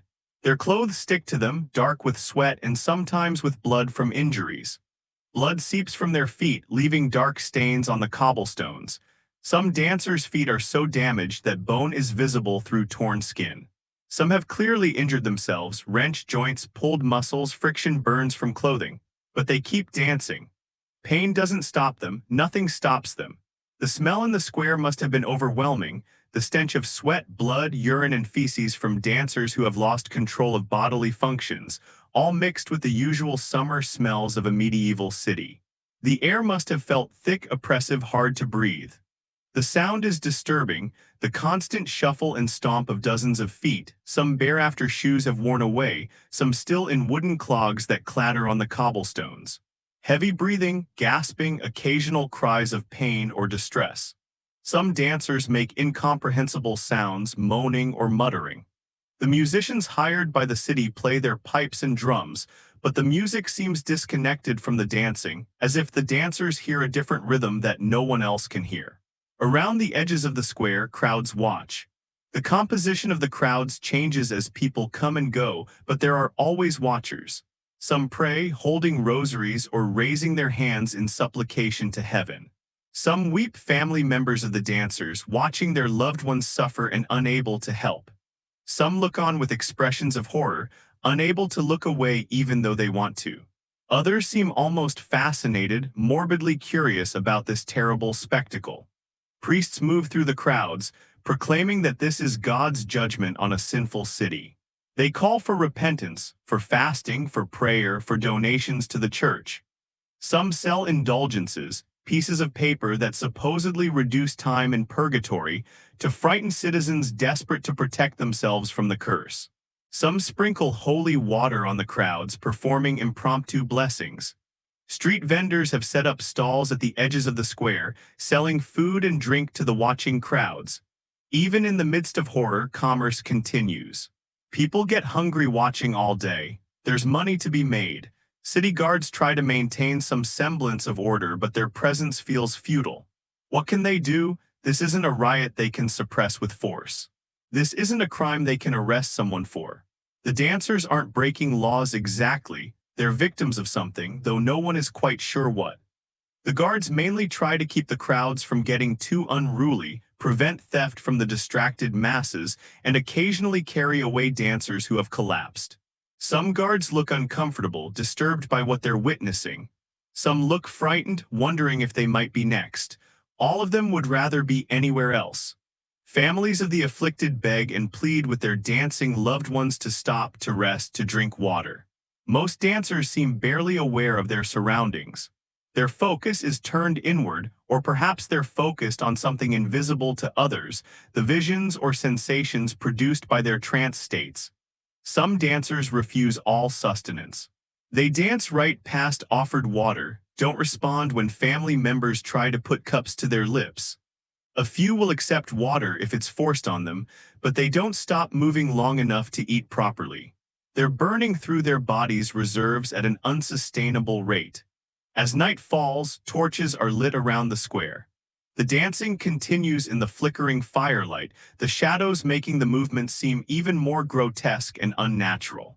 The jerky, convulsive movements look monstrous in the torchlight. The sounds of the city change from day noises to night noises, but the dancing doesn't stop. Some dancers collapse. Neighbors or family members drag them to the side, try to give them water, try to get them to rest. But often within minutes or hours, they're back up and dancing again. The compulsion won't release them even when their bodies have nothing left to give. And people are dying. Some dancers simply collapse and don't get back up. Their hearts give out, overwhelmed by days of continuous exertion. Strokes kill others, as blood clots form in strained systems or blood vessels burst under extreme stress. Some die from what we now recognize as heat stroke or severe dehydration. Others succumb to sheer exhaustion, their bodies finally shutting down after being pushed beyond all reasonable limits. The exact death toll, as I mentioned earlier, is disputed. Contemporary accounts vary wildly, with some claiming 15 deaths per day at the height of the plague. If accurate, that would suggest total deaths in the hundreds. But modern historians are skeptical of such high numbers, thinking dozens is more likely. What's certain is that the dancing was killing people. Bodies were carried away for burial, families mourned. And more dancers took their places in the terrible dance. By early August, the city authorities finally realized their response had been catastrophically wrong. The stages and musicians hadn't helped. They had made things worse, much worse. The plague was spinning out of control. Emergency measures were needed. Faced with an unprecedented crisis that was spiraling beyond their control, the authorities of Strasbourg had to make difficult decisions. And with the benefit of hindsight, we can say their initial decisions were disastrously wrong, though understandable given their limited knowledge. The power structure in Strasbourg was relatively complex, reflecting the city's status as a free imperial city with considerable autonomy. At the top was the city council, known as the Privy Council, composed mostly of wealthy guild masters and merchants. These were successful men, goldsmiths, cloth merchants, wine traders, who had risen to prominence through business acumen and were now responsible for governing the city. The council handled everything from taxation to public works to law enforcement. They set market regulations, managed the city's finances, made treaties with other cities and princes, and generally made all major decisions affecting city life. Serving on the council was prestigious but also demanding. These weren't professional politicians, they were businessmen who took time from their commercial activities to govern. Alongside the city council was the church authority, the bishop, various clergymen from different parishes, and representatives of religious orders. These men wielded significant spiritual power and could rally public opinion from their pulpits. The relationship between secular and religious authority was often tense, with disputes over jurisdiction and power. But in times of crisis, they had to work together. Then there were the Guild of Physicians, university-educated men who claimed medical expertise based on their knowledge of ancient Greek medical theory, particularly the works of Galen and Hippocrates. They had studied for years at universities like Paris or Bologna, learning medical philosophy, anatomy, though limited by restrictions on dissection, astrology considered important for medical diagnosis and treatment timing, and the theory of humors. These physicians occupied an ambiguous position. They were educated professionals, accorded respect for their learning, but they were also frequently mocked for their ineffectiveness. Medieval literature is full of jokes about doctors who couldn't actually cure anything but charged high fees anyway. The wealthy employed them despite their limited success because having a physician was a status symbol and because, frankly, there weren't better options available. When the dancing plague began, these three power centers, secular authority, religious authority, and medical authority, had to work together to respond. But they fundamentally disagreed about what they were dealing with. The clergy saw the dancing as supernatural, specifically, as divine punishment sent by an angry Saint Vitus, or perhaps as a more general judgment from God on a sinful city. From their perspective, the solution was religious: prayer, penance, pilgrimage to holy sites, and perhaps exorcism for those possessed by demons.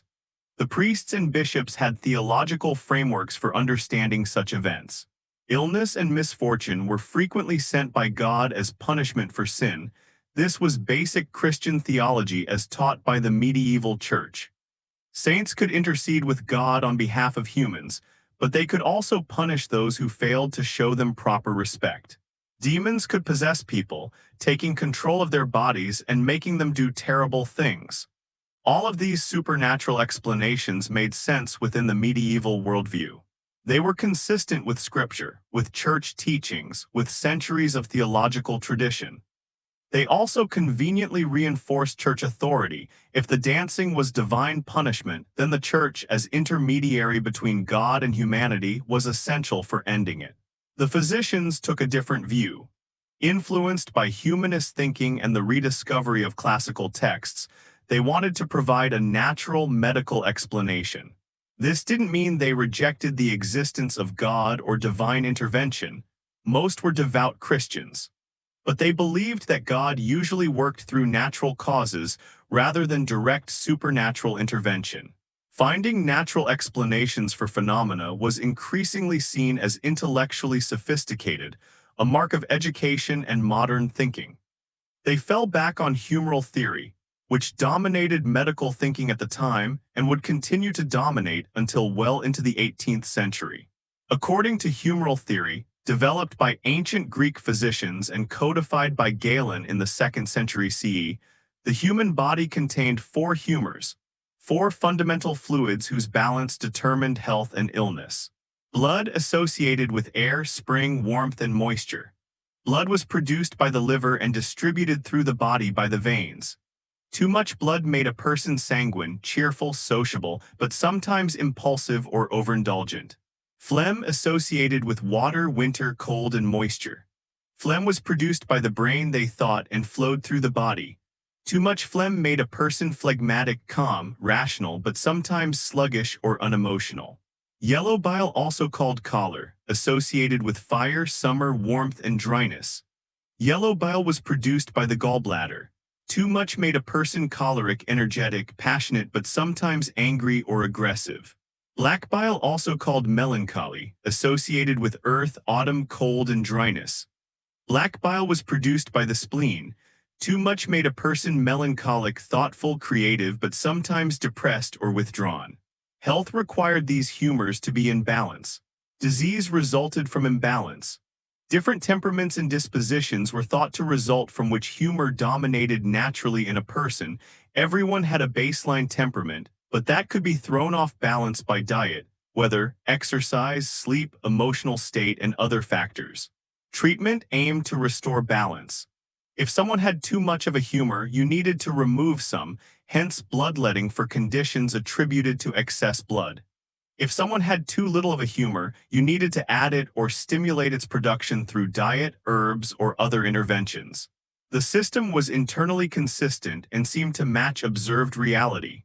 People did have different temperaments.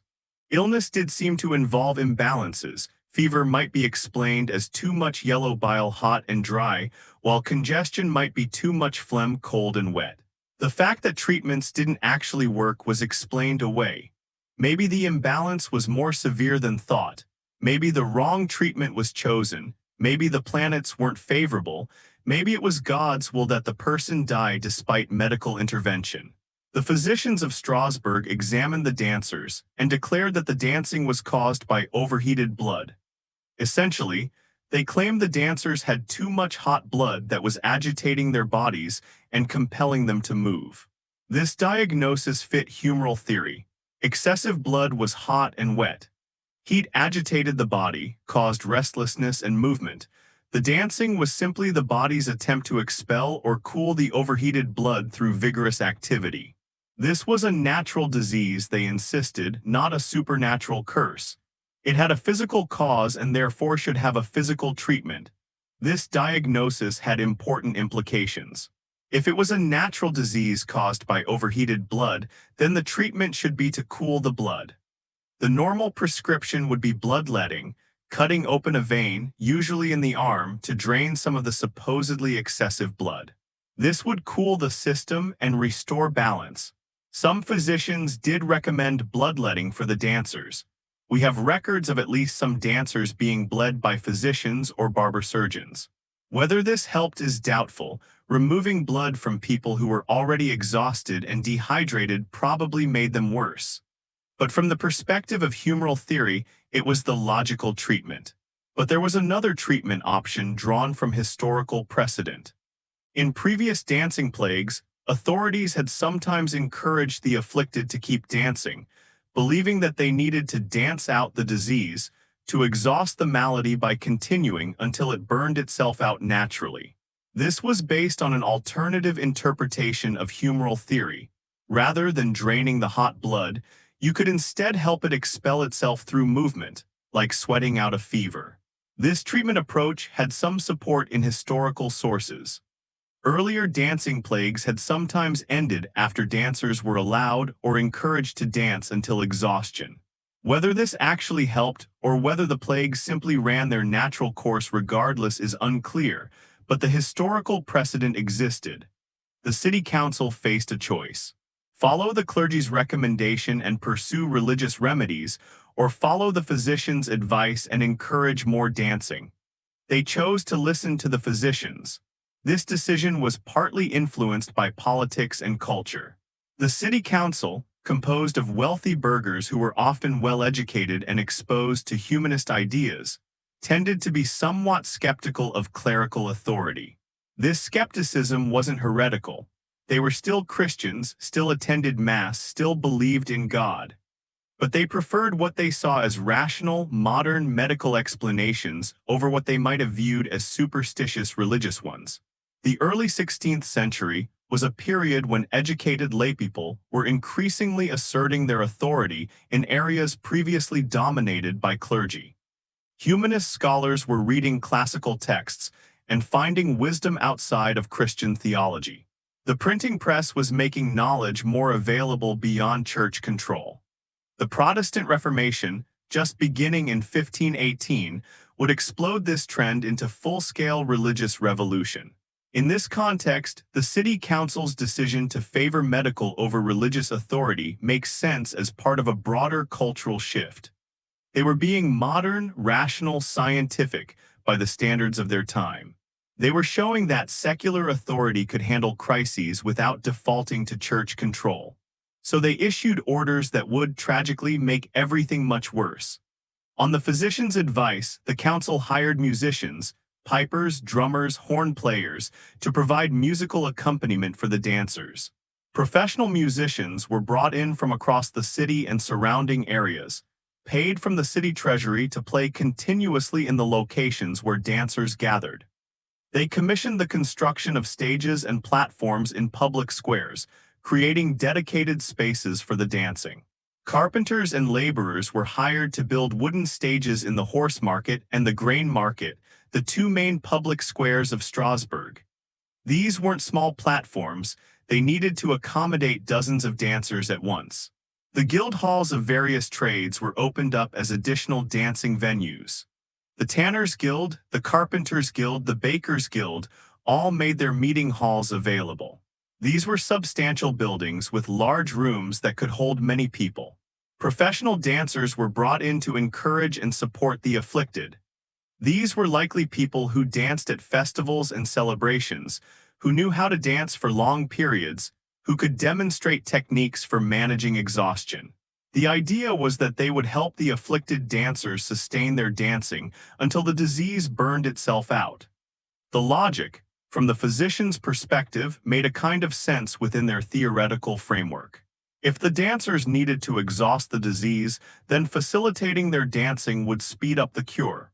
Provide music to help them maintain rhythm. Provide stages so they had safe spaces to dance. Provide professional dancers to encourage them. Create optimal conditions for the disease to run its course as quickly as possible. It's worth noting that this wasn't entirely illogical even by modern standards. If you believe that people have a psychological need to express something through dancing, then providing safe conditions for that expression isn't absurd. Modern dance therapy is based on similar ideas, using movement to process emotions and psychological states. The problem wasn't the idea that dancing might help. The problem was that the authorities completely misunderstood what they were dealing with. They thought they were dealing with a physical disease that would burn itself out with enough dancing. What they were actually dealing with was a psychological contagion that would spread further the more visible and legitimate it became. The response backfired spectacularly. Instead of helping the situation, the official encouragement of dancing made everything worse in several interconnected ways. First, it legitimized the dancing. When authorities build stages and hire musicians, it sends a powerful message that this is serious, real, and sanctioned. For people who might have been skeptical about whether this was really St. Vitus's curse or just mass madness, the city's dramatic response seemed to confirm that something extraordinary was happening. If it were just a few crazy people, why would the authorities respond with such elaborate measures? The scale of the response implied the scale of the problem. The city wouldn't spend significant money and resources unless this was genuinely serious. Therefore, it must be serious. Therefore, the curse must be real. Therefore, anyone could be next. Second, it increased the visibility and spectacle of the dancing. The stages in the horse market and grain market meant that the dancing became a central, unavoidable part of city life. These were the main public squares, the heart of the city, places everyone passed through regularly. You couldn't avoid seeing the dancing. You couldn't avoid being reminded of it constantly. More people saw it. More people obsessed over it. More people talked about nothing else. The psychological contagion had more opportunities to spread, more chances to find vulnerable individuals and infect them with the compulsion. The music itself might have made things worse. Rhythmic drumming, in particular, can have powerful psychological effects. Drums are used in many cultures specifically to induce trance states, in religious rituals, in shamanic practices, in military contexts to psyche up soldiers. The constant drumming in Strasbourg squares might have made it easier for vulnerable individuals to slip into the dissociative trance state that characterized the dancing. Third, and perhaps most importantly, the official response reinforced the supernatural interpretation despite the physician's natural explanations. Most common people, steeped in religious belief and superstition, didn't understand or care about humoral theory and overheated blood. They saw the city's desperate measures as proof that this was St. Vitus's curse in action. After all, if it were just a simple medical condition that could be cured by dancing, why would the authorities be taking such extreme measures? Why build special stages? Why hire dozens of musicians? Why open guild halls? The scale of the response implied something extraordinary, something beyond normal disease. And the only extraordinary explanation that made sense within the medieval worldview was supernatural. The curse was real. St. Vitus was punishing the city. God was angry. And anyone at all could be struck down at any moment. The fear intensified. The focus on the dancing intensified, and the number of dancers surged. By early August, some chronicles claim there were more than 200 active dancers at once. The Emlyn Family Chronicle, written by a wealthy merchant family and considered one of the most reliable contemporary sources, puts the total number of people affected at some point during the outbreak at around 400. 400 people. In a city of 20,000, that's 2% of the entire population. For comparison, if a modern city of 1 million people experienced a similar phenomenon, 20,000 people would be affected. Imagine 20,000 people in a major city simultaneously experiencing uncontrollable movement that they can't stop. The scale is staggering. The city descended into chaos. Normal economic activity was severely disrupted. Markets struggled to function with dancers convulsing through the aisles, with families too distracted or afraid to shop, with merchants unable to conduct business normally. Some shops and stalls closed entirely, their owners either dancing themselves or too frightened to open. Trade slowed. Strasbourg's position as a trading hub meant that merchants from other cities regularly visited. But word of the dancing plague spread, and some merchants started avoiding Strasbourg, fearing either that they might catch whatever was causing it or that conducting business in such chaos was impossible. Families were torn apart as members succumbed to the compulsion. Wives watched husbands dance. Parents watched children dance. The psychological trauma of watching a loved one seized by something beyond their control, watching them injure themselves through exhausting movement, being unable to help, this trauma affected far more than just the dancers themselves. Children in particular must have been terrified.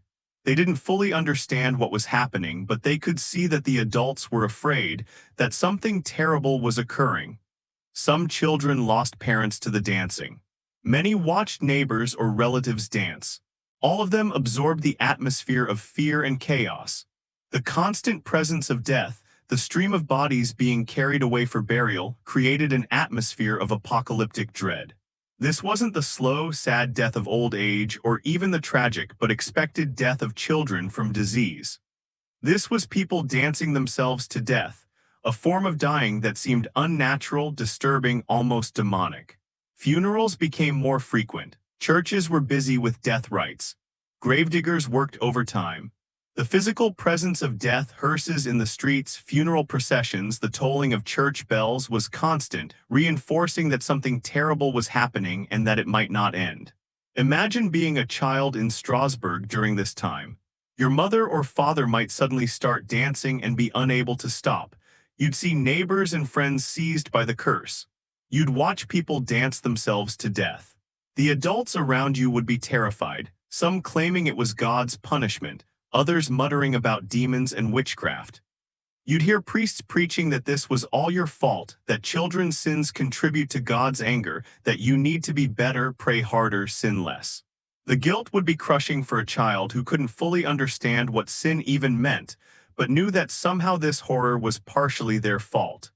You'd see the stages, and hear the music and watch dozens of people dancing with bleeding feet and wild eyes. You'd lie awake at night listening to the distant sounds of drums and dancing. You'd wonder if you might start dancing tomorrow. You'd wonder if your whole world was ending. The psychological damage to an entire generation of Strasbourg children must have been severe and lasting. After about a week or two of this disastrous policy, sources aren't precise about the timing, the city council finally recognized their error. The stages and musicians weren't helping. They were making everything worse. The plague was accelerating, not burning itself out. Emergency measures were needed. On approximately August 5th or 6th, new orders were issued. The stages were to be torn down immediately. The musicians were dismissed. The guild halls were closed to dancers. More drastically, a new proclamation was issued. Most dancing and music were banned in the city until September. Only strings could be played at private celebrations like weddings, and even then only with special permission from the city council. Drums and other percussion were absolutely forbidden, perhaps because their rhythms were thought to encourage the dancing compulsion more than other instruments. This was an extraordinary measure. Dancing and music were integral to early modern culture, especially for the lower classes who had few other forms of entertainment and recreation. Religious festivals, seasonal celebrations, weddings, even regular Sunday gatherings often involved communal dancing. It was how people socialized, how they celebrated, how they released tension after hard work. To ban dancing was to shut down much of normal social life. It was an admission that the situation was so serious that ordinary pleasures had to be suspended. It was also probably motivated by the hope that if dancing became invisible, if people stopped seeing others dance, the psychological contagion might stop spreading. The ban must have been difficult to enforce. City guards would have had to patrol, listening for forbidden music, breaking up any groups that started dancing. People who violated the ban would have faced fines or other punishments. But how do you punish someone who's dancing involuntarily, who claims to be cursed? The authorities probably focused on preventing voluntary dancing, hoping that would be enough to stop the psychological contagion from spreading further. They couldn't stop the cursed from dancing, but they could prevent others from dancing in ways that might trigger the compulsion in vulnerable watchers. The city council also returned to the clergy's solution, essentially admitting that the medical approach had failed. More of the afflicted were sent on pilgrimage to the shrine of St. Vitus in Saverne. The city paid for wagons to transport dancers who were too exhausted to walk. This was a significant expense. Wagons had to be hired, drivers paid, provisions provided for the 3-day journey there and back. Priests accompanied the pilgrims, performing rituals and prayers along the way. The journey itself might have had therapeutic value, getting the dancers out of Strasbourg, away from the constant reinforcement of seeing other dancers, breaking the cycle of observation and contagion. At the shrine in Saverne, the same ceremonies that had supposedly cured Frau Trophia were performed, refined and elaborated based on what seemed to work. The dancers were positioned before the wooden statue of St. Vitus in the chapel. It would have been a small building, probably dark except for candles, the stone walls making sounds echo. Red shoes were placed on their feet. The color red was associated with St.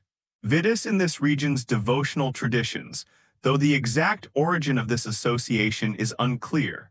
Perhaps red symbolized both the saint's martyrdom, blood, and also healing life. The shoes themselves might have had practical value, new shoes replacing the destroyed ones, providing some comfort to damaged feet. Holy water and consecrated oil were applied. Holy water, regular water blessed by a priest, was believed to have protective and purifying properties, capable of driving away evil and blessing those it touched. Consecrated oil, olive oil blessed with special prayers, was used in many Catholic sacraments and was thought to convey divine grace. The water was sprinkled over the dancers, perhaps while priests said prayers of blessing. The oil was painted in crosses on the tops and soles of the red shoes, creating a seal of divine protection and healing. The shape of the cross invoked Christ's power over illness and evil. Incense filled the air. Frankincense and myrrh were the most common, the same resins that the biblical magi had brought to the infant Jesus, making them particularly holy.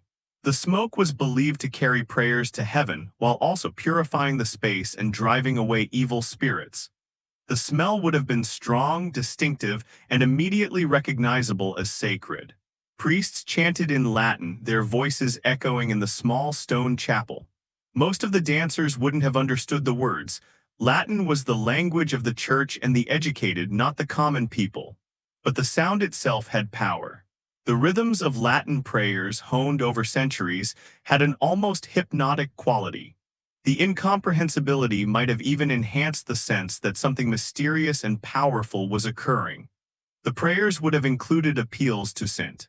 Vitus, blessed St. Vitus, martyr of Christ, we beseech thee to show mercy to these thy servants who suffer under thy displeasure. They have sinned as all mortals sin, but they repent. Lift thy curse from them. Release them from this affliction. Grant them thy healing grace. There would have been prayers to God. Almighty and merciful Father, who art the source of all healing, we beg thee to restore these afflicted ones to wholeness. If they have offended thee through their sins, we ask thy forgiveness. If they have failed to honor thy saint, we ask thy mercy. Heal them, Lord, that they might serve thee better in their restored health.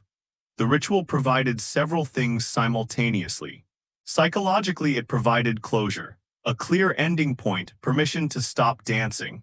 The ritual communicated, you have been cursed, now you are being uncursed. The saint has lifted his punishment. You can stop now. For people in a stress-induced trance state, having an authority figure, the priest, representing both God and the saint, give clear permission to stop might have been enough to break the trance. The mind, looking for a way out of the compulsion, found it in the ritual. Socially, it provided validation. The ritual acknowledged that something real had happened, that the dancers weren't just crazy or weak-willed. They had been cursed, which wasn't their fault. Now they were being healed through divine intervention. This narrative preserved their dignity and made sense within the cultural framework. Spiritually, it provided hope. If the saint could curse, he could also heal. If God was angry, he could also be merciful. The ritual demonstrated that divine power was available to help, not just to punish. This might have lifted some of the crushing weight of guilt and fear that contributed to the psychological crisis in the first place. And remarkably, it worked. Many of the dancers stopped dancing after the ritual at Saverne. Not all, some continued or relapsed later, but many were apparently cured by this intervention. Word of these cures spread back to Strasbourg. Hope, which had been in desperately short supply, began to return. More afflicted were sent to Saverne, a steady stream of wagons carrying convulsing dancers south, returning with calmed, or at least quieted, individuals. The psychological impact of the cures was significant. If people could be cured, then the plague wasn't unstoppable. The saint could be appeased. God could be merciful. there was a way out of this nightmare. As August wore on and more dancers were taken to Saverne, the number of new cases began to slow. The psychological contagion was finally losing momentum. The combination of making dancing less visible, by banning it and tearing down the stages, providing a cure that worked even if for psychological rather than supernatural reasons, and simple exhaustion of vulnerable populations was bringing the plague under control. Those still dancing who hadn't been sent to Saverne gradually collapsed from exhaustion or were sent on pilgrimage. By early September, roughly 2 months after Frau Troffea first stepped into the street and began to move, the dancing plague of Strasbourg was over. The city, battered and traumatized, began the slow process of trying to return to normal. But the experience had left deep scars, both psychological and social, that would take much longer to heal. For centuries after 1518, the dancing plague remained a historical curiosity, a bizarre event that was mentioned in chronicles but not deeply analyzed.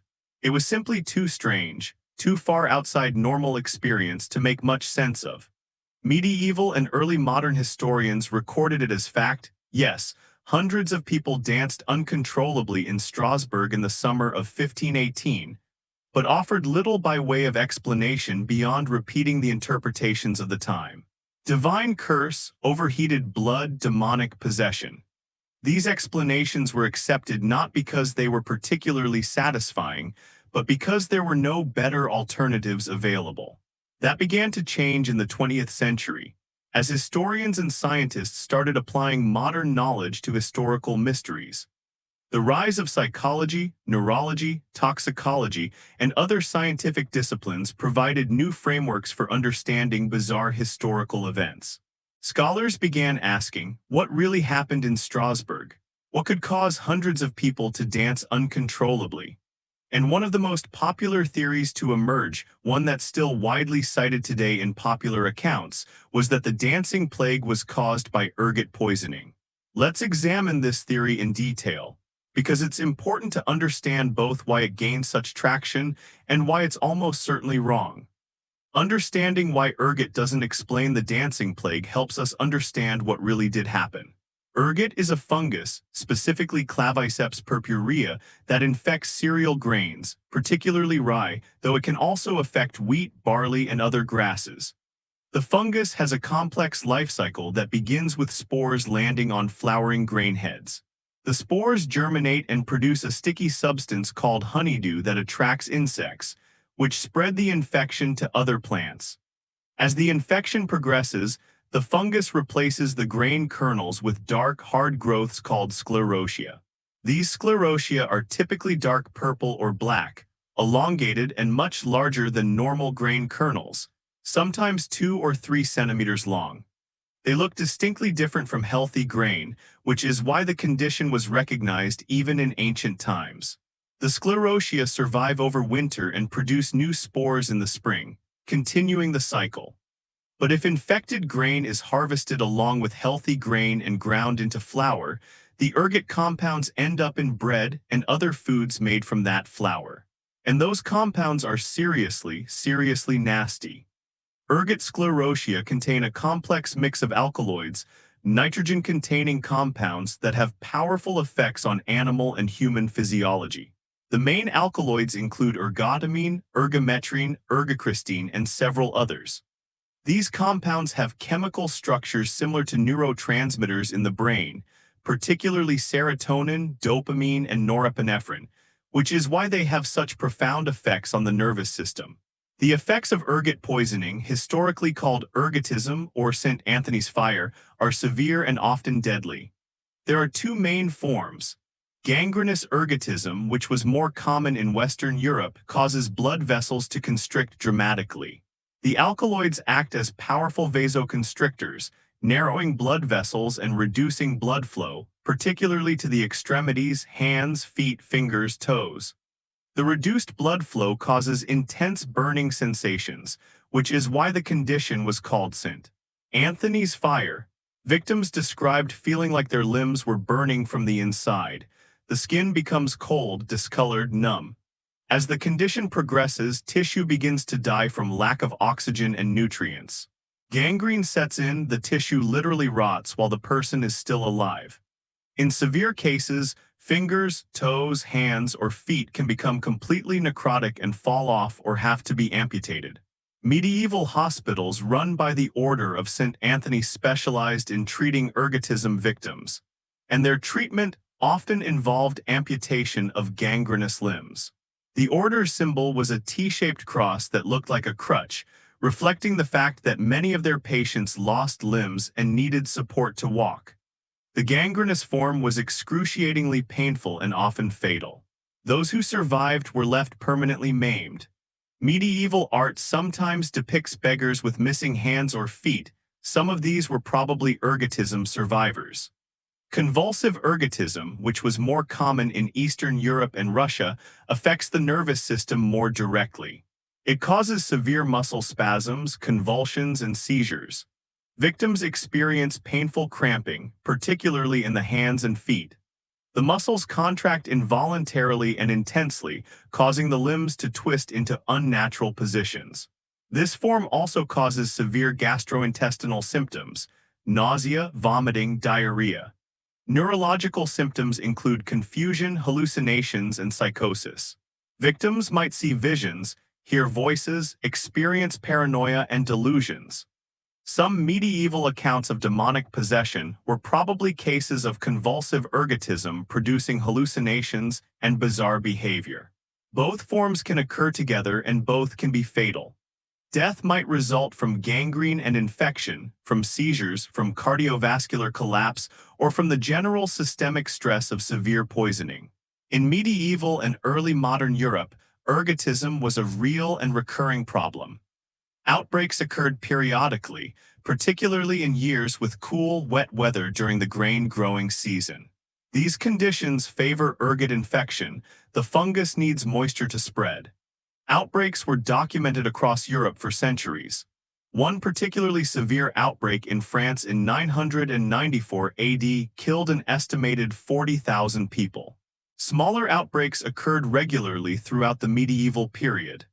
The last major outbreak in Western Europe was in 1816, after the extremely cold year without a summer that followed the eruption of Mount Tambora in Indonesia. Given that ergot can cause convulsions, hallucinations, and bizarre behavior, it's easy to see why some historians suggested it might explain the dancing plague. The theory goes something like this. In 1518, weather conditions in the Strasbourg region favored ergot infection of the rye crop. The infected rye was harvested along with healthy grain, ground into flour, and made into bread, the staple food of the poor.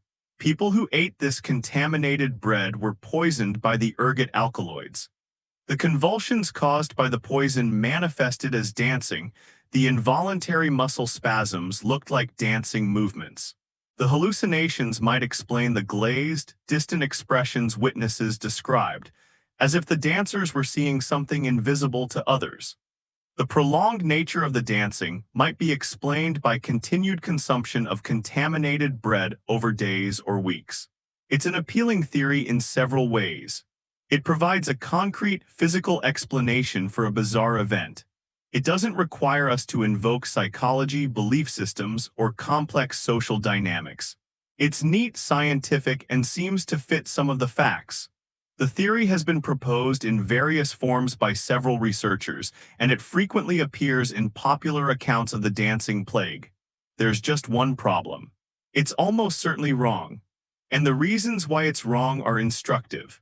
The strongest and most comprehensive critique of the ergot theory comes from John Waller, the medical historian whose 2008 book, A Time to Dance, A Time to Die.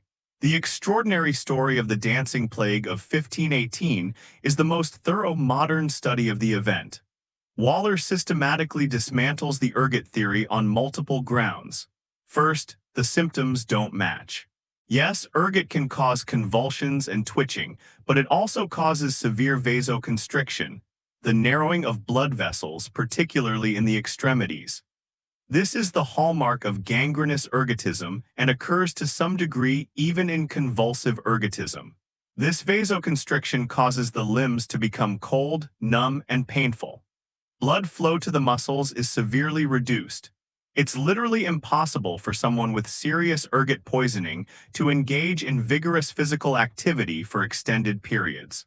Their muscles wouldn't have the blood flow and thus the oxygen and nutrients to support such activity. Think about it.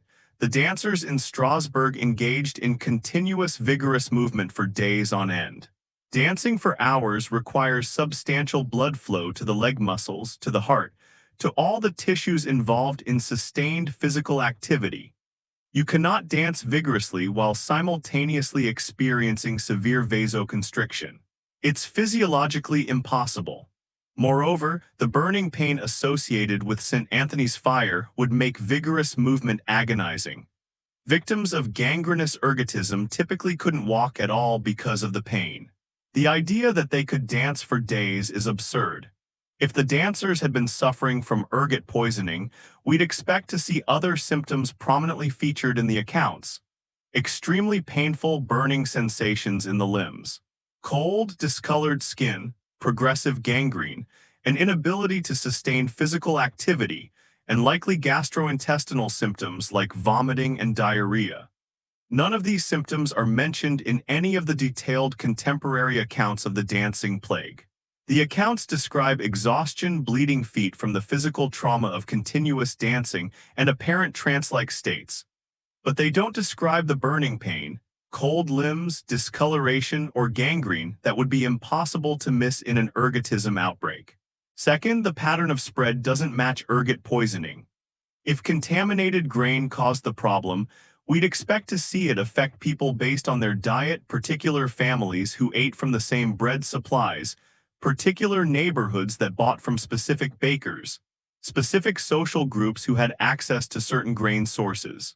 Ergot poisoning follows patterns of food distribution. In documented ergotism outbreaks, you see clusters of cases in areas that received grain from the same sources. Families get sick together because they eat together. Villages get sick together because they use grain from the same mills. Instead, the dancing spread in a pattern much more consistent with psychological contagion. It jumped from person to person based on exposure to other dancers and on individual psychological vulnerability, not based on shared food sources. The dancing started with one woman and spread gradually, person by person, over weeks. If ergot-contaminated bread was being consumed widely, we'd expect a more sudden, simultaneous outbreak as people who all ate the same contaminated bread became sick around the same time. Moreover, the dancing affected predominantly women and the poor. If ergot was the cause, why would it disproportionately affect these groups? Everyone ate bread. If anything, the wealthy ate more and better bread, and thus might have consumed more contaminated grain if it was present. But the wealthy were largely spared from the dancing plague. The demographic pattern makes perfect sense for a stress-induced psychogenic disorder. Women and the poor had more stress and less power, but makes no sense for food poisoning, which doesn't discriminate based on gender or social class. Third, ergot outbreaks were well known in the 16th century. Physicians and other educated people recognized St. Anthony's fire when they saw it. The distinctive symptoms, burning pain, gangrene, the progression from extremity pain to tissue death were recognized and documented. Yet none of the contemporary accounts of the dancing plague mention ergot or describe symptoms typical of ergotism. The physicians of Strasbourg, who examined dancers and debated the cause of the plague, proposed various theories but never suggested ergot poisoning. This is significant. These weren't ignorant people. They were educated physicians who had studied at universities, who had read medical texts describing various diseases, who had practical experience treating patients. If the dancers had been displaying symptoms of ergotism, the physicians would likely have recognized it. The fact that ergot was never mentioned in any contemporary account strongly suggests that the symptoms didn't match what people knew about ergotism. Fourth, the timeline doesn't work. Ergot tends to contaminate grain in wet growing seasons, when moisture allows the fungus to spread easily. But even if we assume the 1518 growing season had the right conditions, everyone eating contaminated bread would be affected at roughly the same time, within days of consumption. Ergot alkaloids are consumed in food, absorbed through the digestive system, and produce effects within hours to days depending on the dose. An outbreak of ergot poisoning would develop relatively quickly once contaminated bread was consumed, peak as people ate more contaminated food, and decline once the contaminated supplies were exhausted or people stopped eating the bad bread. The dancing plague, by contrast, developed gradually over weeks. New cases appeared daily, one or a few at a time, throughout July and August. This slow, steady spread is classic psychological contagion, not toxin exposure. If ergot was the cause, why would cases keep appearing over such an extended period? Once people realized the bread was making people sick, they'd stop eating it. Once contaminated supplies were exhausted, no new cases would appear. But the dancing continued appearing in new cases for about 2 months, which doesn't fit an ergot poisoning pattern. Fifth, and perhaps most tellingly, ergot poisoning doesn't explain why the cure at the shrine of St. Vitus worked. If the problem was a toxin in the bloodstream, a religious ceremony shouldn't help. The body would need time to metabolize and excrete the ergot alkaloids. This process takes days to weeks, depending on the dose, and happens at a biological pace that can't be accelerated by prayer. Yet multiple dancers apparently stopped dancing immediately or very soon after the ritual at Saverne. They were placed before the shrine, given red shoes, sprinkled with holy water, and blessed with consecrated oil. And they stopped dancing. If they had ergot poisoning, this shouldn't have worked. The alkaloids would still be in their systems, still affecting their blood vessels and nerves. A religious ritual can't detoxify blood or repair poisoned nervous systems. The fact that the ritual apparently provided immediate or near-immediate relief strongly suggests the problem was psychological, not toxicological. The ritual provided psychological permission to stop, a culturally appropriate way for the mind to release the compulsion. That works for a stress-induced psychogenic disorder. It doesn't work for chemical poisoning. Sixth, ergot outbreaks in other times and places didn't produce dancing plagues. St. Anthony's fire was a recurring problem throughout medieval Europe. There were outbreaks in France, Germany, Italy, Spain, Russia, and other regions. Some of these outbreaks were severe, affecting thousands of people and causing hundreds or thousands of deaths. But these ergotism outbreaks didn't produce dancing. They produced the symptoms characteristic of ergotism: burning pain, gangrene, convulsions, hallucinations, seizures. People suffering from ergotism didn't typically dance. They writhed in pain, they had seizures, they hallucinated. But coordinated dancing, even uncontrolled dancing, wasn't a feature of ergotism. If ergot caused dancing, we should see dance plagues wherever and whenever ergot poisoning occurred. We don't. Dancing plagues were rare and geographically concentrated along the Rhine. Ergotism was common and widespread across Europe. The distributions don't match. Conversely, dancing plagues occurred in the Rhine region repeatedly over more than a century. But there's no evidence of unusually frequent or severe ergot poisoning in that specific region during that period. The Rhine Valley wasn't particularly prone to ergotism compared to other parts of Europe. The geographical and temporal mismatches between ergotism and dancing plagues strongly argue against a causal connection. Finally, some theorists have suggested other toxins or contaminants might explain the dancing. Mercury from industrial processes was suggested. Strasbourg had various industries that used mercury, and mercury poisoning can cause tremors and neurological symptoms. Various plant-based poisons were proposed. Some suggested deliberately adulterated food as a form of sabotage or attack. But all of these alternative toxin theories suffer from similar problems to the ergot theory. The symptoms don't quite match. Mercury poisoning causes tremors, but they're different from the vigorous dancing described in accounts. Plant poisons generally work too quickly to explain weeks of dancing. The pattern of spread is wrong. Toxins would spread based on exposure to the toxin, not based on observing others who are poisoned. The demographic patterns don't make sense.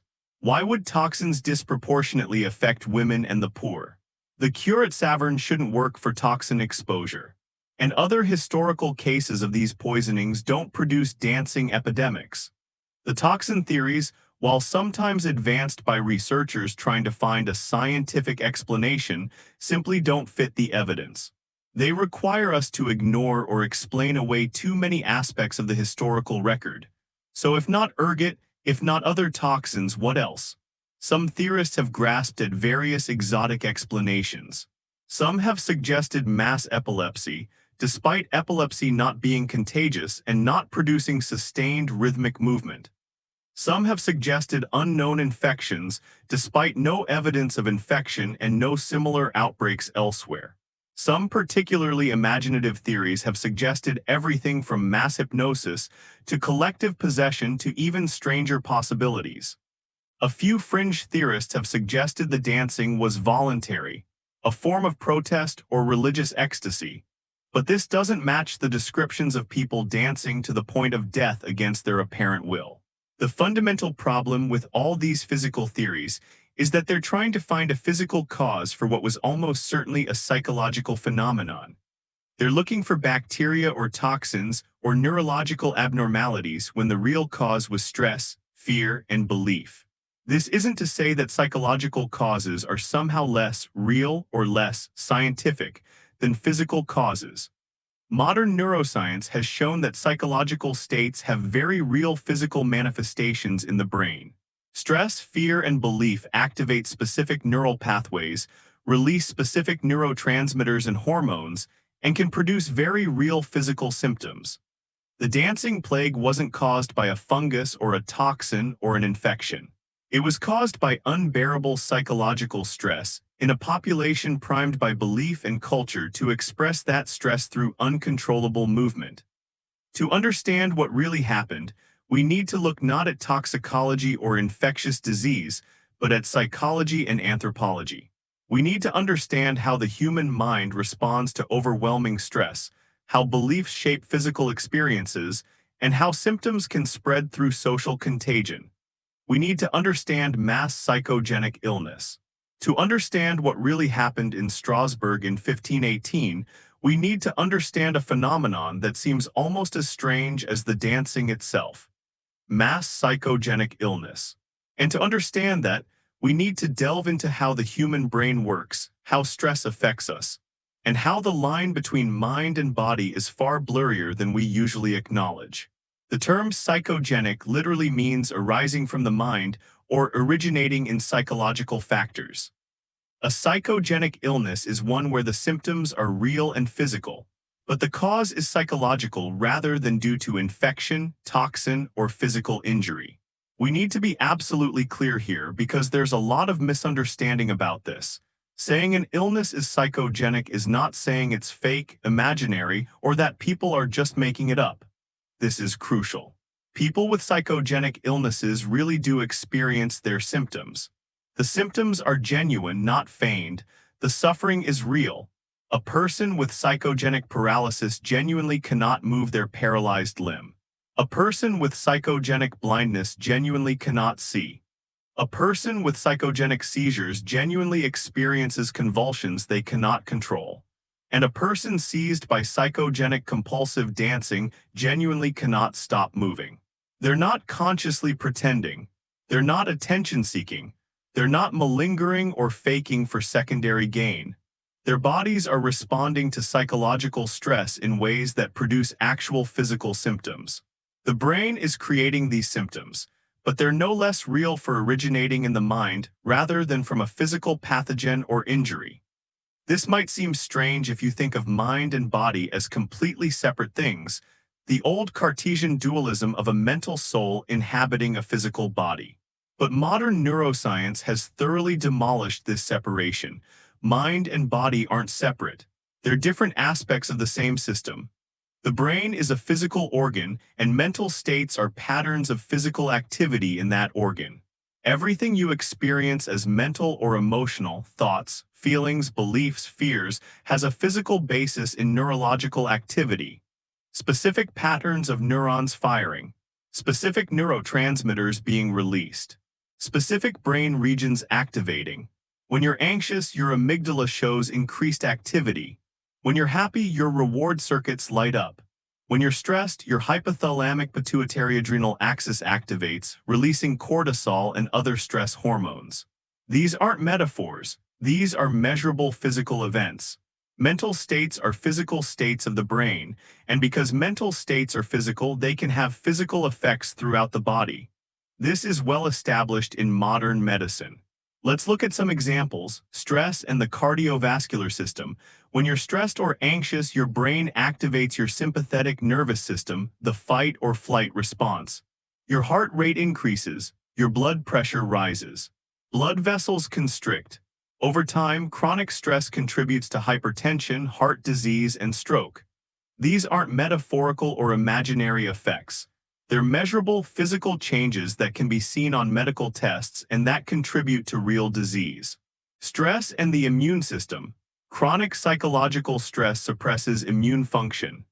Stressed people produce fewer antibodies, have less effective T-cell responses, and are more susceptible to infections.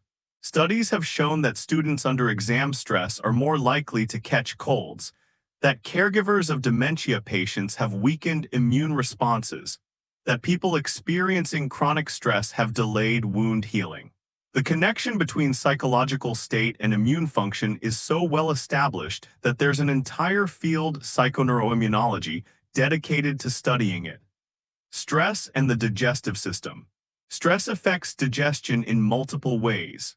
It can cause or exacerbate irritable bowel syndrome, inflammatory bowel disease, ulcers, and various other GI problems.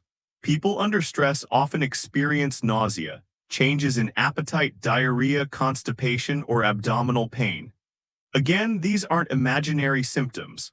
They're real physical changes in how the digestive system functions, caused by signals from the stressed brain via the nervous system and hormones. Stress and pain. Psychological stress lowers pain thresholds and amplifies pain signals. People under stress experience more pain from the same stimuli. Chronic stress contributes to conditions like fibromyalgia, chronic fatigue syndrome, and various chronic pain conditions.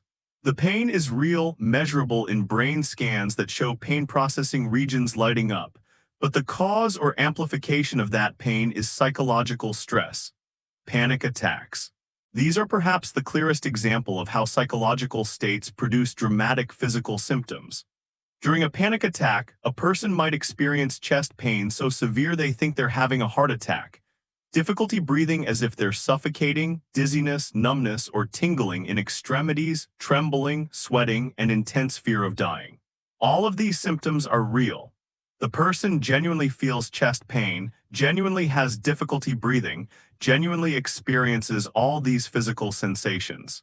Medical testing during a panic attack shows real physiological changes, elevated heart rate, changes in breathing patterns, activation of stress responses.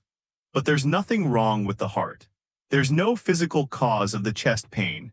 The lungs are functioning normally despite the sensation of suffocation. The symptoms are produced by the brain's stress response going into overdrive, triggered by psychological factors rather than physical danger. This is the key insight. The brain can produce physical symptoms without any physical disease or injury. The mechanism is the stress response and the nervous system's effects on the body. Now, conversion disorders take this a step further. In a conversion disorder, historically called hysteria, though that term has fallen out of favor because of its problematic history, psychological distress converts into neurological symptoms. The person might experience paralysis, blindness, inability to speak, seizures, or movement disorders, all without any physical damage to the nervous system. These conditions were once thought to be faking or attention-seeking, but modern neuroscience has shown they're genuine. Brain imaging studies of people with conversion disorders show real differences in how their brains function compared to both healthy people and people consciously pretending to have symptoms. For example, a person with psychogenic paralysis genuinely cannot voluntarily move their paralyzed limb. But if you scan their brain while they try to move it, you see abnormal patterns of activity. The motor cortex, which initiates movement, may activate, but there's abnormal activity in brain regions that inhibit movement, essentially blocking the motor commands. The brain is fighting itself, part of it is trying to move, part is preventing movement. The person experiences this as an inability to move. The paralysis is real in the sense that they genuinely cannot move voluntarily. But the cause is a functional problem. The brain isn't working correctly, rather than structural damage to nerves or muscles. Conversion disorders typically occur in people under severe psychological stress, particularly when they feel powerless or unable to express their distress in normal ways. The physical symptoms become a way for the mind to express unbearable psychological pain, to communicate distress, or to escape an intolerable situation. Crucially, this isn't a conscious choice. The person isn't deciding to develop symptoms. It's an unconscious process. The brain, overwhelmed by stress it can't process normally, manifests that stress as physical symptoms. Now, mass psychogenic illness is when conversion-type symptoms spread through a group. Multiple people in a social network develop similar symptoms, not because of exposure to a shared toxin or infection, but through psychological contagion, the spread of symptoms via observation, suggestion, and shared belief. How does this work? Several mechanisms are involved. Observation and modeling. Humans learn behaviors by watching others. This is fundamental to how we function socially. We learn to talk, walk, eat, dress, and almost everything else partly through observation and imitation. This same mechanism can apply to symptoms. When we see someone experiencing symptoms, our brains create a kind of template of what those symptoms look like. If we're under similar stress and looking for a way to express it, we might unconsciously adopt the same symptom pattern. Suggestion and expectation. If we believe something can happen to us, we become more susceptible to it actually happening. This is the flip side of the placebo effect, where placebo is, I believe this will help me, and it does. Nocebo is, I believe this will harm me, and it does. If you believe St. Vitus can curse you with dancing, and you're under extreme stress, and you see others dancing, you become psychologically primed to experience dancing yourself. Stress and vulnerability. Mass psychogenic illness doesn't affect everyone equally. It primarily affects people who are already under significant psychological stress. These stressed individuals are more vulnerable to developing symptoms, more susceptible to suggestion, more likely to have their stress manifest physically. Social reinforcement. Once symptoms appear in a group, there's a feedback loop. More people seeing symptoms leads to more fear and anxiety, which creates more stress, which makes more people vulnerable to developing symptoms. The attention paid to the phenomenon, authorities responding, crowds gathering, everyone talking about it, reinforces that something extraordinary is happening, which validates and amplifies the symptoms. Cultural frameworks.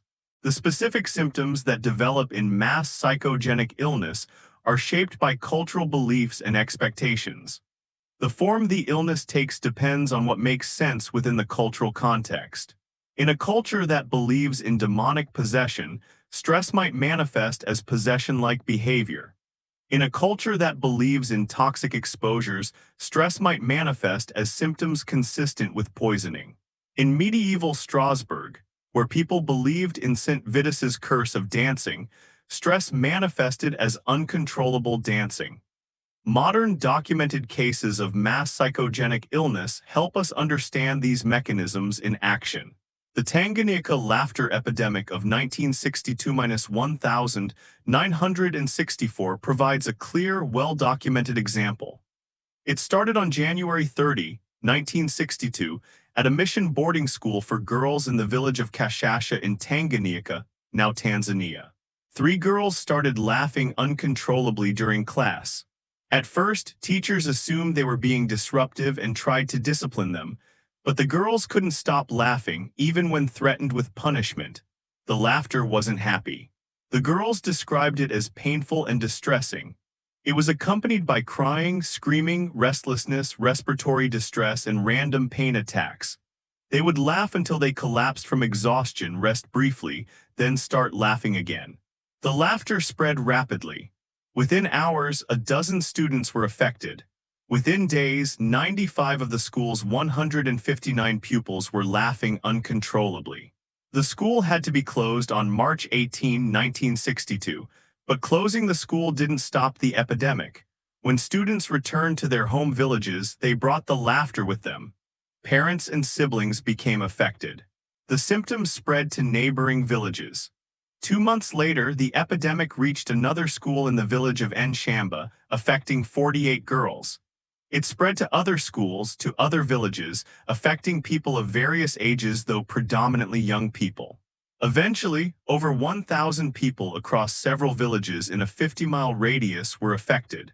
The epidemic lasted 18 months before finally burning itself out in June 1964. Several villages had to temporarily close all their schools. Extensive medical investigation found no infectious disease, no toxin, no physical cause. The consensus among medical investigators was mass psychogenic illness triggered by stress. Tanzania had recently gained independence from British colonial rule in December 1961, just a month before the epidemic began. The transition was creating massive social upheaval. Traditional village life and authority structures were clashing with Western education and new national institutions. Students felt pressure from all sides to succeed in Western-style schools, to maintain traditional cultural practices, to navigate a rapidly changing world where old certainties no longer held. The boarding school environment was strict, authoritarian, and stressful. Students had little autonomy or control over their lives. They were separated from their families, living in dormitories under rigid rules. Many were struggling with the academic demands. The laughter became a release valve for unbearable psychological pressure. Once it started, seeing others laugh created permission for stressed individuals to experience the same release. The symptoms spread through observation and emotional contagion, following social networks, classmates, siblings, neighbors, rather than any biological vector. The West Bank fainting epidemic of 1983 provides another instructive case. It started on March 21, 1983 at a girls' school in Araba in the Israeli-occupied West Bank. Several girls complained of feeling faint, experiencing nausea, weakness, and difficulty breathing. Within days, nearly 100 girls at the school were affected. The symptoms spread to other schools in Jenin, then to other cities, Jenin, Tulkarm, Ramallah. Eventually, hundreds of Palestinian girls and young women across the West Bank experienced similar symptoms. Some briefly lost consciousness. Some vomited. Some experienced trembling, headaches, and breathing difficulties. Israeli authorities initially suspected a nerve gas attack or poisoning, possibly by Palestinian militants trying to create panic or by Israeli settlers as a hate crime. This was during the Israeli occupation, a period of extreme tension, violence, and mutual suspicion between Israelis and Palestinians. The possibility of deliberate poisoning seemed plausible to many on both sides. Extensive environmental testing was conducted. Air samples were analyzed for toxins, water and food were tested. Blood samples from affected students were examined for evidence of poisoning. Investigators from the Israel Defense Forces, the Israeli Health Ministry, and eventually the U.S. Centers for Disease Control all studied the outbreak. No toxin was found. No physical cause could be identified. All the medical tests came back negative. The affected girls were physically healthy. International investigators concluded it was mass psychogenic illness. The stress of living under military occupation, the constant threat of violence, the powerlessness of being occupied, the fear and anger and frustration with no outlet, all of this had created conditions ripe for a psychogenic outbreak. When one girl fainted, perhaps from ordinary causes like heat, hunger, or stress, others who witnessed it and who were experiencing similar high stress levels became susceptible to the same symptoms. The initial suspicion of an attack made it worse because it validated the fear and created more anxiety, which spread the symptoms further. The demographic pattern was telling. The epidemic primarily affected young Palestinian women, the group with perhaps the least power in an already powerless population. They couldn't fight the occupation. They couldn't leave. They couldn't control their circumstances. Their stress and fear manifested as physical symptoms. The Leroy-Tourette's outbreak of 2011-2012 is particularly interesting because it occurred in the age of social media, showing how modern communication can amplify mass psychogenic illness. In October 2011, a cheerleader at Leroy Junior Senior High School in Leroy, New York, developed facial tics and verbal outbursts. By January 2012, 18 students, predominantly female cheerleaders and athletes, and one adult had developed similar symptoms: uncontrollable twitching, verbal tics, stuttering, face and arm spasms, and seizure-like episodes. The symptoms were severe and disabling. Some girls couldn't walk without help. Some had violent body movements. Some made involuntary sounds or spoke in stuttering, halting speech. Videos posted online showed disturbing symptoms that appeared neurological. Concerned parents demanded answers. Local news covered the story. National news outlets picked it up. Environmental activists, including celebrity activist Aaron Brockovich, descended on Leroy, suspecting toxic contamination from a 1970 train derailment site near the school. Extensive environmental testing was conducted. The national attention transformed the outbreak from a local mystery into a media circus. Camera crews camped outside the school. Reporters followed the affected girls. Talk shows discussed the case. The more attention it received, the more cases appeared. Medical experts ran extensive tests on the affected students: blood work, brain scans, neurological exams, testing for infections, genetic disorders, metabolic problems, everything. All tests came back normal. No physical cause could be found. The consensus among medical specialists was conversion disorder, a type of mass psychogenic illness. The affected students were genuinely experiencing their symptoms. This wasn't faking. But the symptoms originated from psychological stress rather than neurological disease. What stress? Leroy is a small, economically struggling town in upstate New York. The affected students were mostly high-achieving young women involved in competitive sports and academics. They faced typical teenage pressures: school performance, social dynamics, college anxiety, amplified by living in a small town where everyone knows everyone and gossip spreads quickly. Then the media attention created enormous additional stress. Being followed by cameras, interviewed by reporters, having your medical condition debated on national television, this would stress anyone, especially teenagers. The attention amplified the symptoms and likely contributed to new cases developing. Social media played a role too. The affected girls were connected online, sharing their experiences, watching videos of each other's symptoms. This constant exposure to symptoms likely reinforced and spread them. Some researchers suggested that watching videos of Tourette's-like symptoms online may have provided a template that stressed brains latched onto. The symptoms gradually diminished as media attention faded and as some of the girls received psychological treatment. But the outbreak highlighted how mass psychogenic illness hasn't disappeared in the modern world. It's just taken new forms shaped by new technologies and new stressors. These modern cases share crucial features with the Strasbourg dancing plague: high-stress environments, Tanzania post-independence, occupied West Bank, small-town teenage life. Strasbourg 1518 with famine, disease, poverty, and apocalyptic anxiety. In each case, the affected population was under significant stress. Social contagion patterns. Symptoms spread through social networks: classmates, neighbors, teammates. They followed patterns of observation and connection, not patterns of toxin exposure or infection. In Strasbourg, dancing spread from person to person, neighborhood to neighborhood, following social connections. Culturally appropriate symptoms: laughing in Tanzania, fainting in Palestine, Tourette's-like tics in Leroy, dancing in Strasbourg. Each outbreak manifested in ways that made sense within the local cultural context. The specific symptoms were shaped by local beliefs, fears, and expectations. No physical cause found. Extensive testing revealed no toxins, infections, or diseases, because there was no physical cause to find.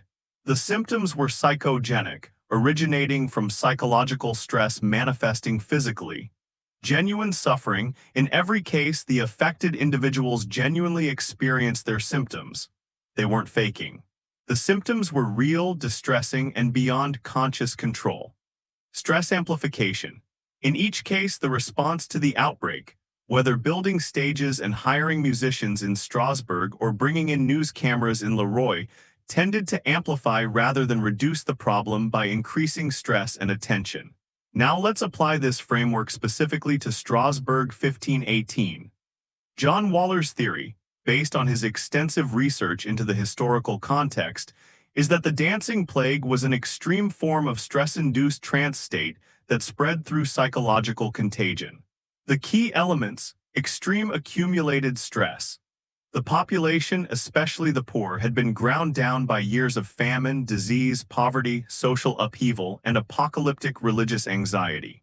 They were at their psychological breaking point, with no reserves left to cope with additional stress. Cultural framework for dancing as a symptom. Belief in St. Vitus's curse was widespread and deeply held. Previous dancing plagues had occurred, establishing dancing as a known form that divine punishment could take. When people saw dancing, they recognized it as the curse, which made them fear they could be next. Psychological vulnerability. The most stressed individuals, those most worn down by hunger, fear, and suffering, were most vulnerable to developing symptoms. When they saw others dancing, their overwhelmed minds found an outlet for unbearable stress in the same pattern. Trance states. The dancing occurred in a dissociative or trance-like state. Anthropologists have documented trance in many cultures: ritual trances during religious ceremonies, possession trances, shamanic trances. In these states, people's conscious control diminishes while their bodies perform complex movements. Pain perception decreases. Time perception alters. People can continue physical activity far beyond normal endurance. Trance states are culturally shaped. In Brazil, someone might enter trance during candomblé and behave according to those ritual patterns. In medieval Europe, someone might enter trance and exhibit symptoms of saintly visions or demonic possession, depending on interpretation. In Strasbourg 1518, vulnerable people entered stress-induced trances that manifested as compulsive dancing, because that's what their culture taught them to expect from St. Vitus's curse. Psychological contagion. Once dancing began, others who witnessed it and who were also highly stressed became susceptible. Not through conscious imitation but through psychological mechanisms. Seeing the dancing activated fear. The curse is real. I could be next. I feel something stirring in my body. That fear, combined with existing stress, made them vulnerable to entering the same trance state and developing the same symptoms. Feedback loops. The more people danced, the more fear spread. The more fear spread, the more people became vulnerable to dancing. The authorities' response of building stages and hiring musicians made it worse by legitimizing the phenomenon, increasing its visibility, and focusing everyone's attention on the dancing.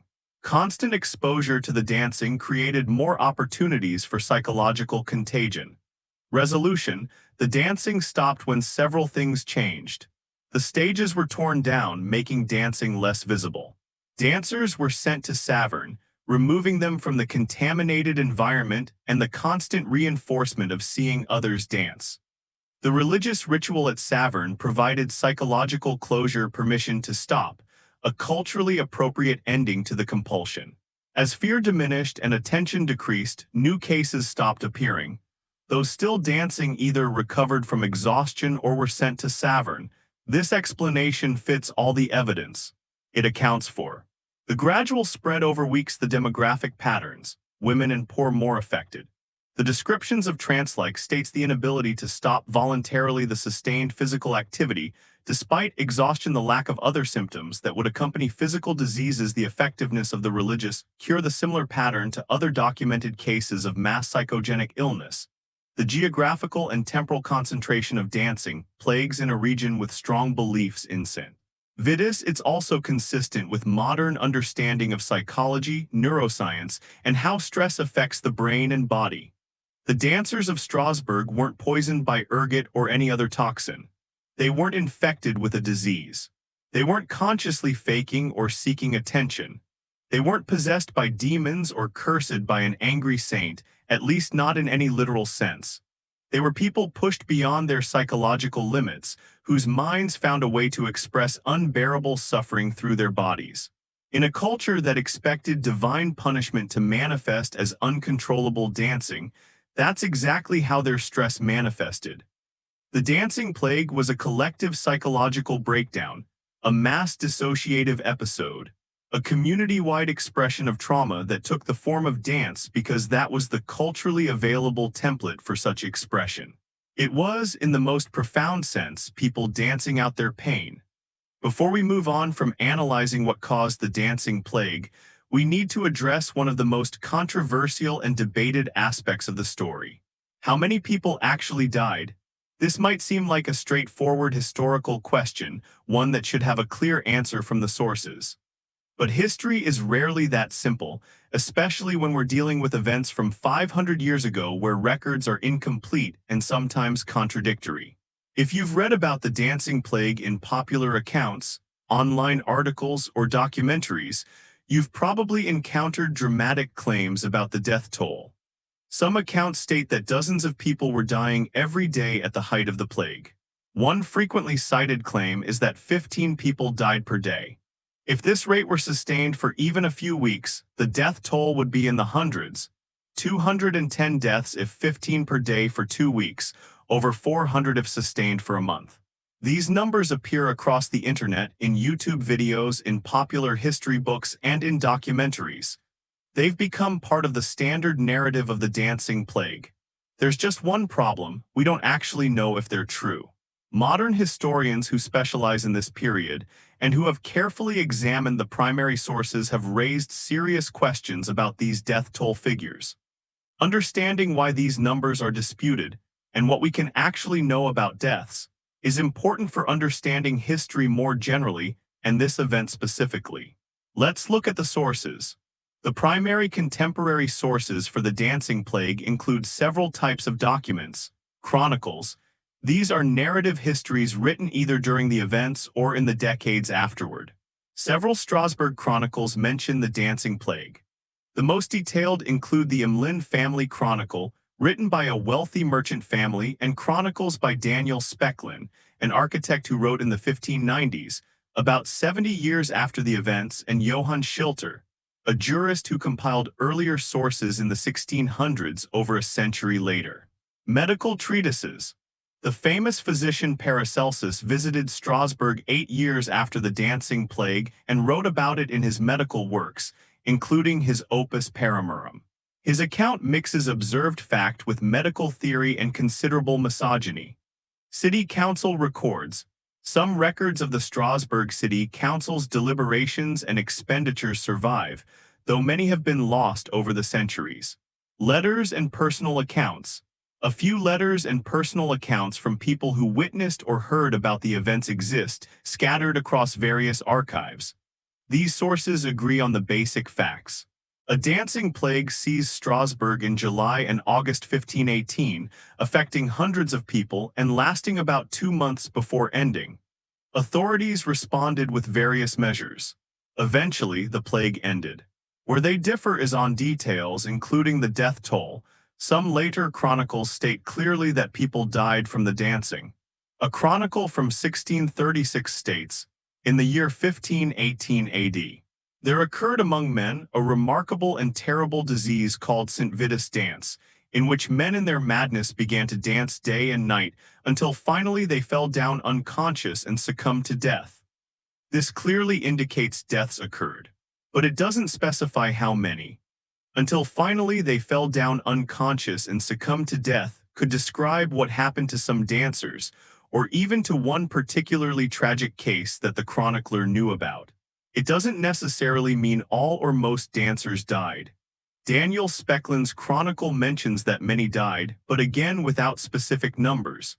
He describes the dancing and notes that some succumbed to exhaustion, but he doesn't provide a precise death count. The claim of 15 deaths per day appears to come from later sources, not from contemporary accounts written during the events. This is significant because later sources, written years or decades after events, are more likely to contain exaggerations, misrememberings, or distortions. There's a well-documented phenomenon in history. Dramatic stories tend to become more dramatic with retelling. Numbers get bigger, events get more extreme, details get added that weren't in earlier accounts. This isn't necessarily deliberate lying, it's how human memory and storytelling work. Each time a story is retold, it changes slightly, usually in ways that make it more impressive or dramatic. So a later chronicler writing 50 or 100 years after the dancing plague might report that dozens died each day based on stories passed down, even if contemporary sources from 1518 mentioned fewer deaths. The later source seems authoritative because it's written as history, but it may be less accurate than sources closer to the events. John Waller, in his careful analysis of the sources, points out several problems with the high death toll claims. First, lack of contemporary documentation. The most detailed contemporary accounts don't provide clear mortality statistics. They describe the dancing, the symptoms, the city's response, and the eventual resolution. They mention that deaths occurred, but they don't provide numbers like 15 per day or hundreds dead. If dozens were truly dying every day for weeks, this would have been catastrophic. It would have been one of the most traumatic events in the city's history.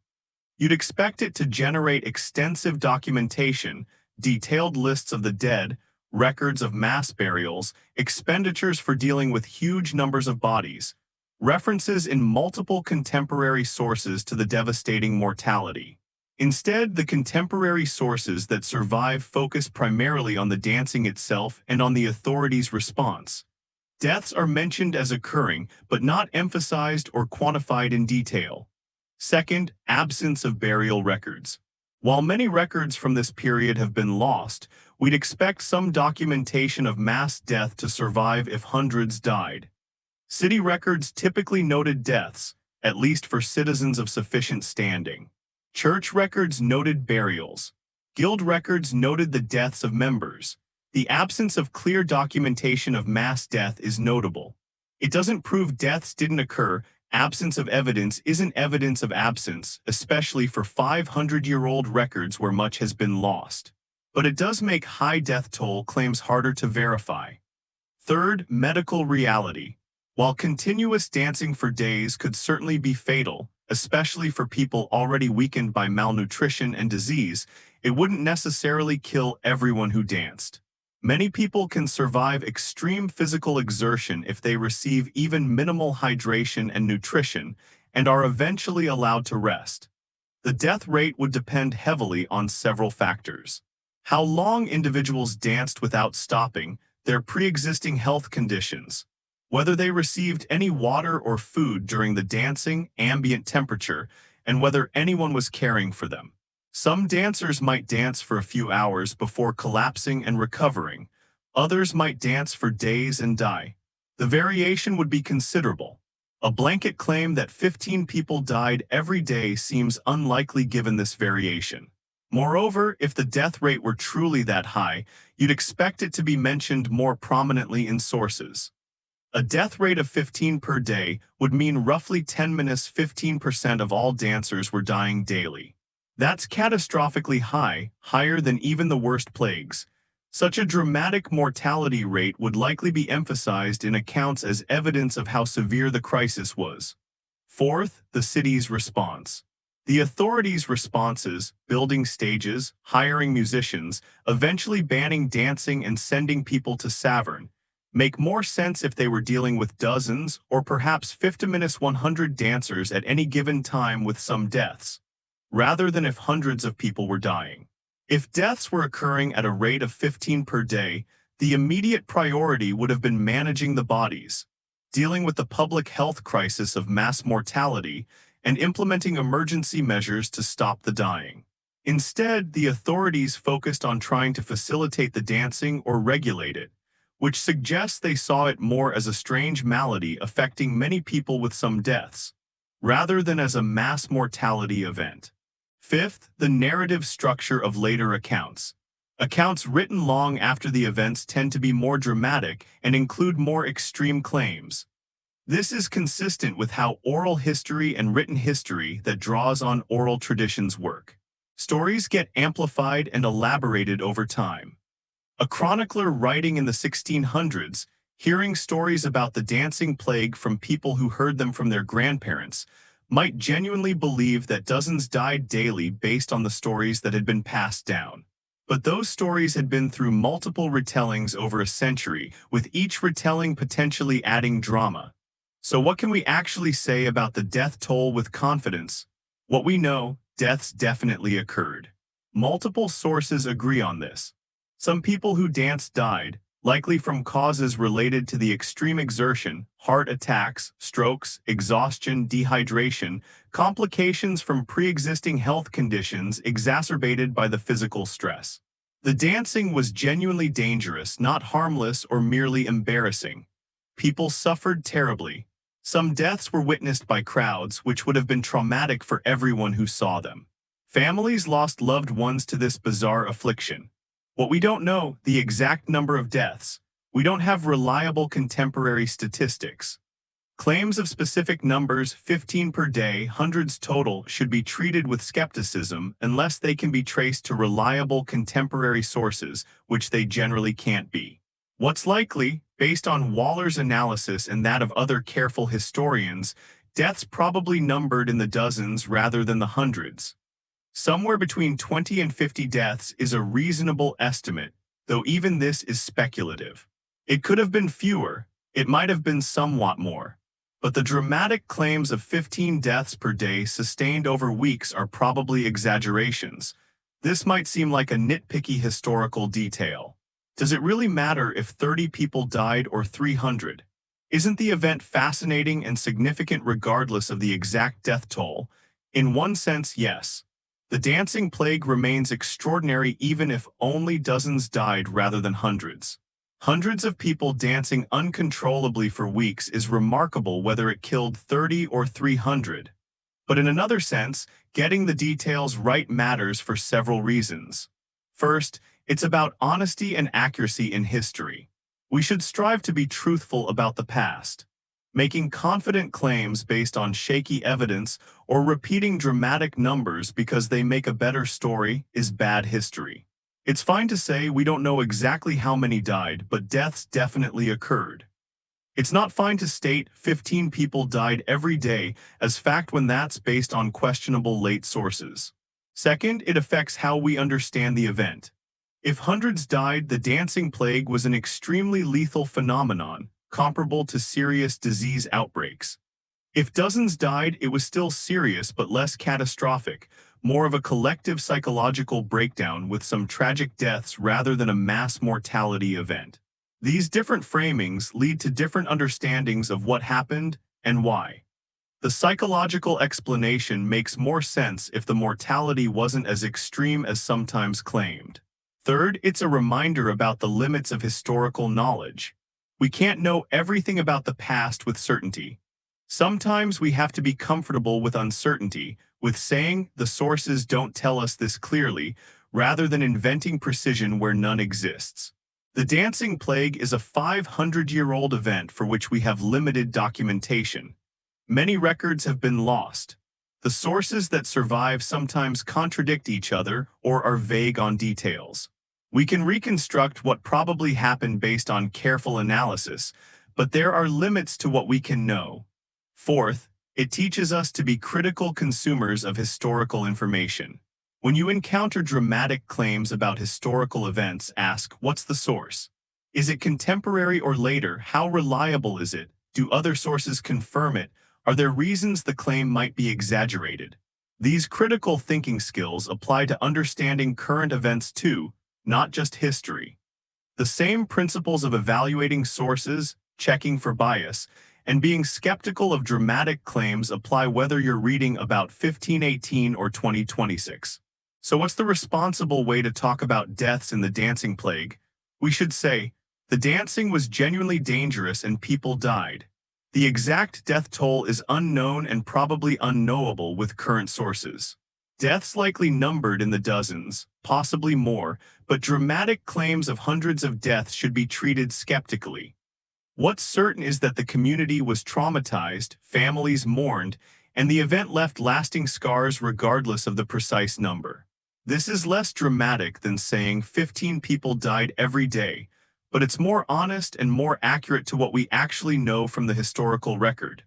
And honesty, even when it means admitting uncertainty, is more valuable than false precision. The dancing plague happened because people under unbearable stress, shaped by particular cultural beliefs, reached a breaking point and expressed their anguish through their bodies. 500 years later, we face different stresses and hold different beliefs, but we're not fundamentally different from those dancers. We're still capable of breaking under pressure. We just break in different ways. The dancers of Strasbourg danced because they had no other way to express the unbearable. What are we doing with ours?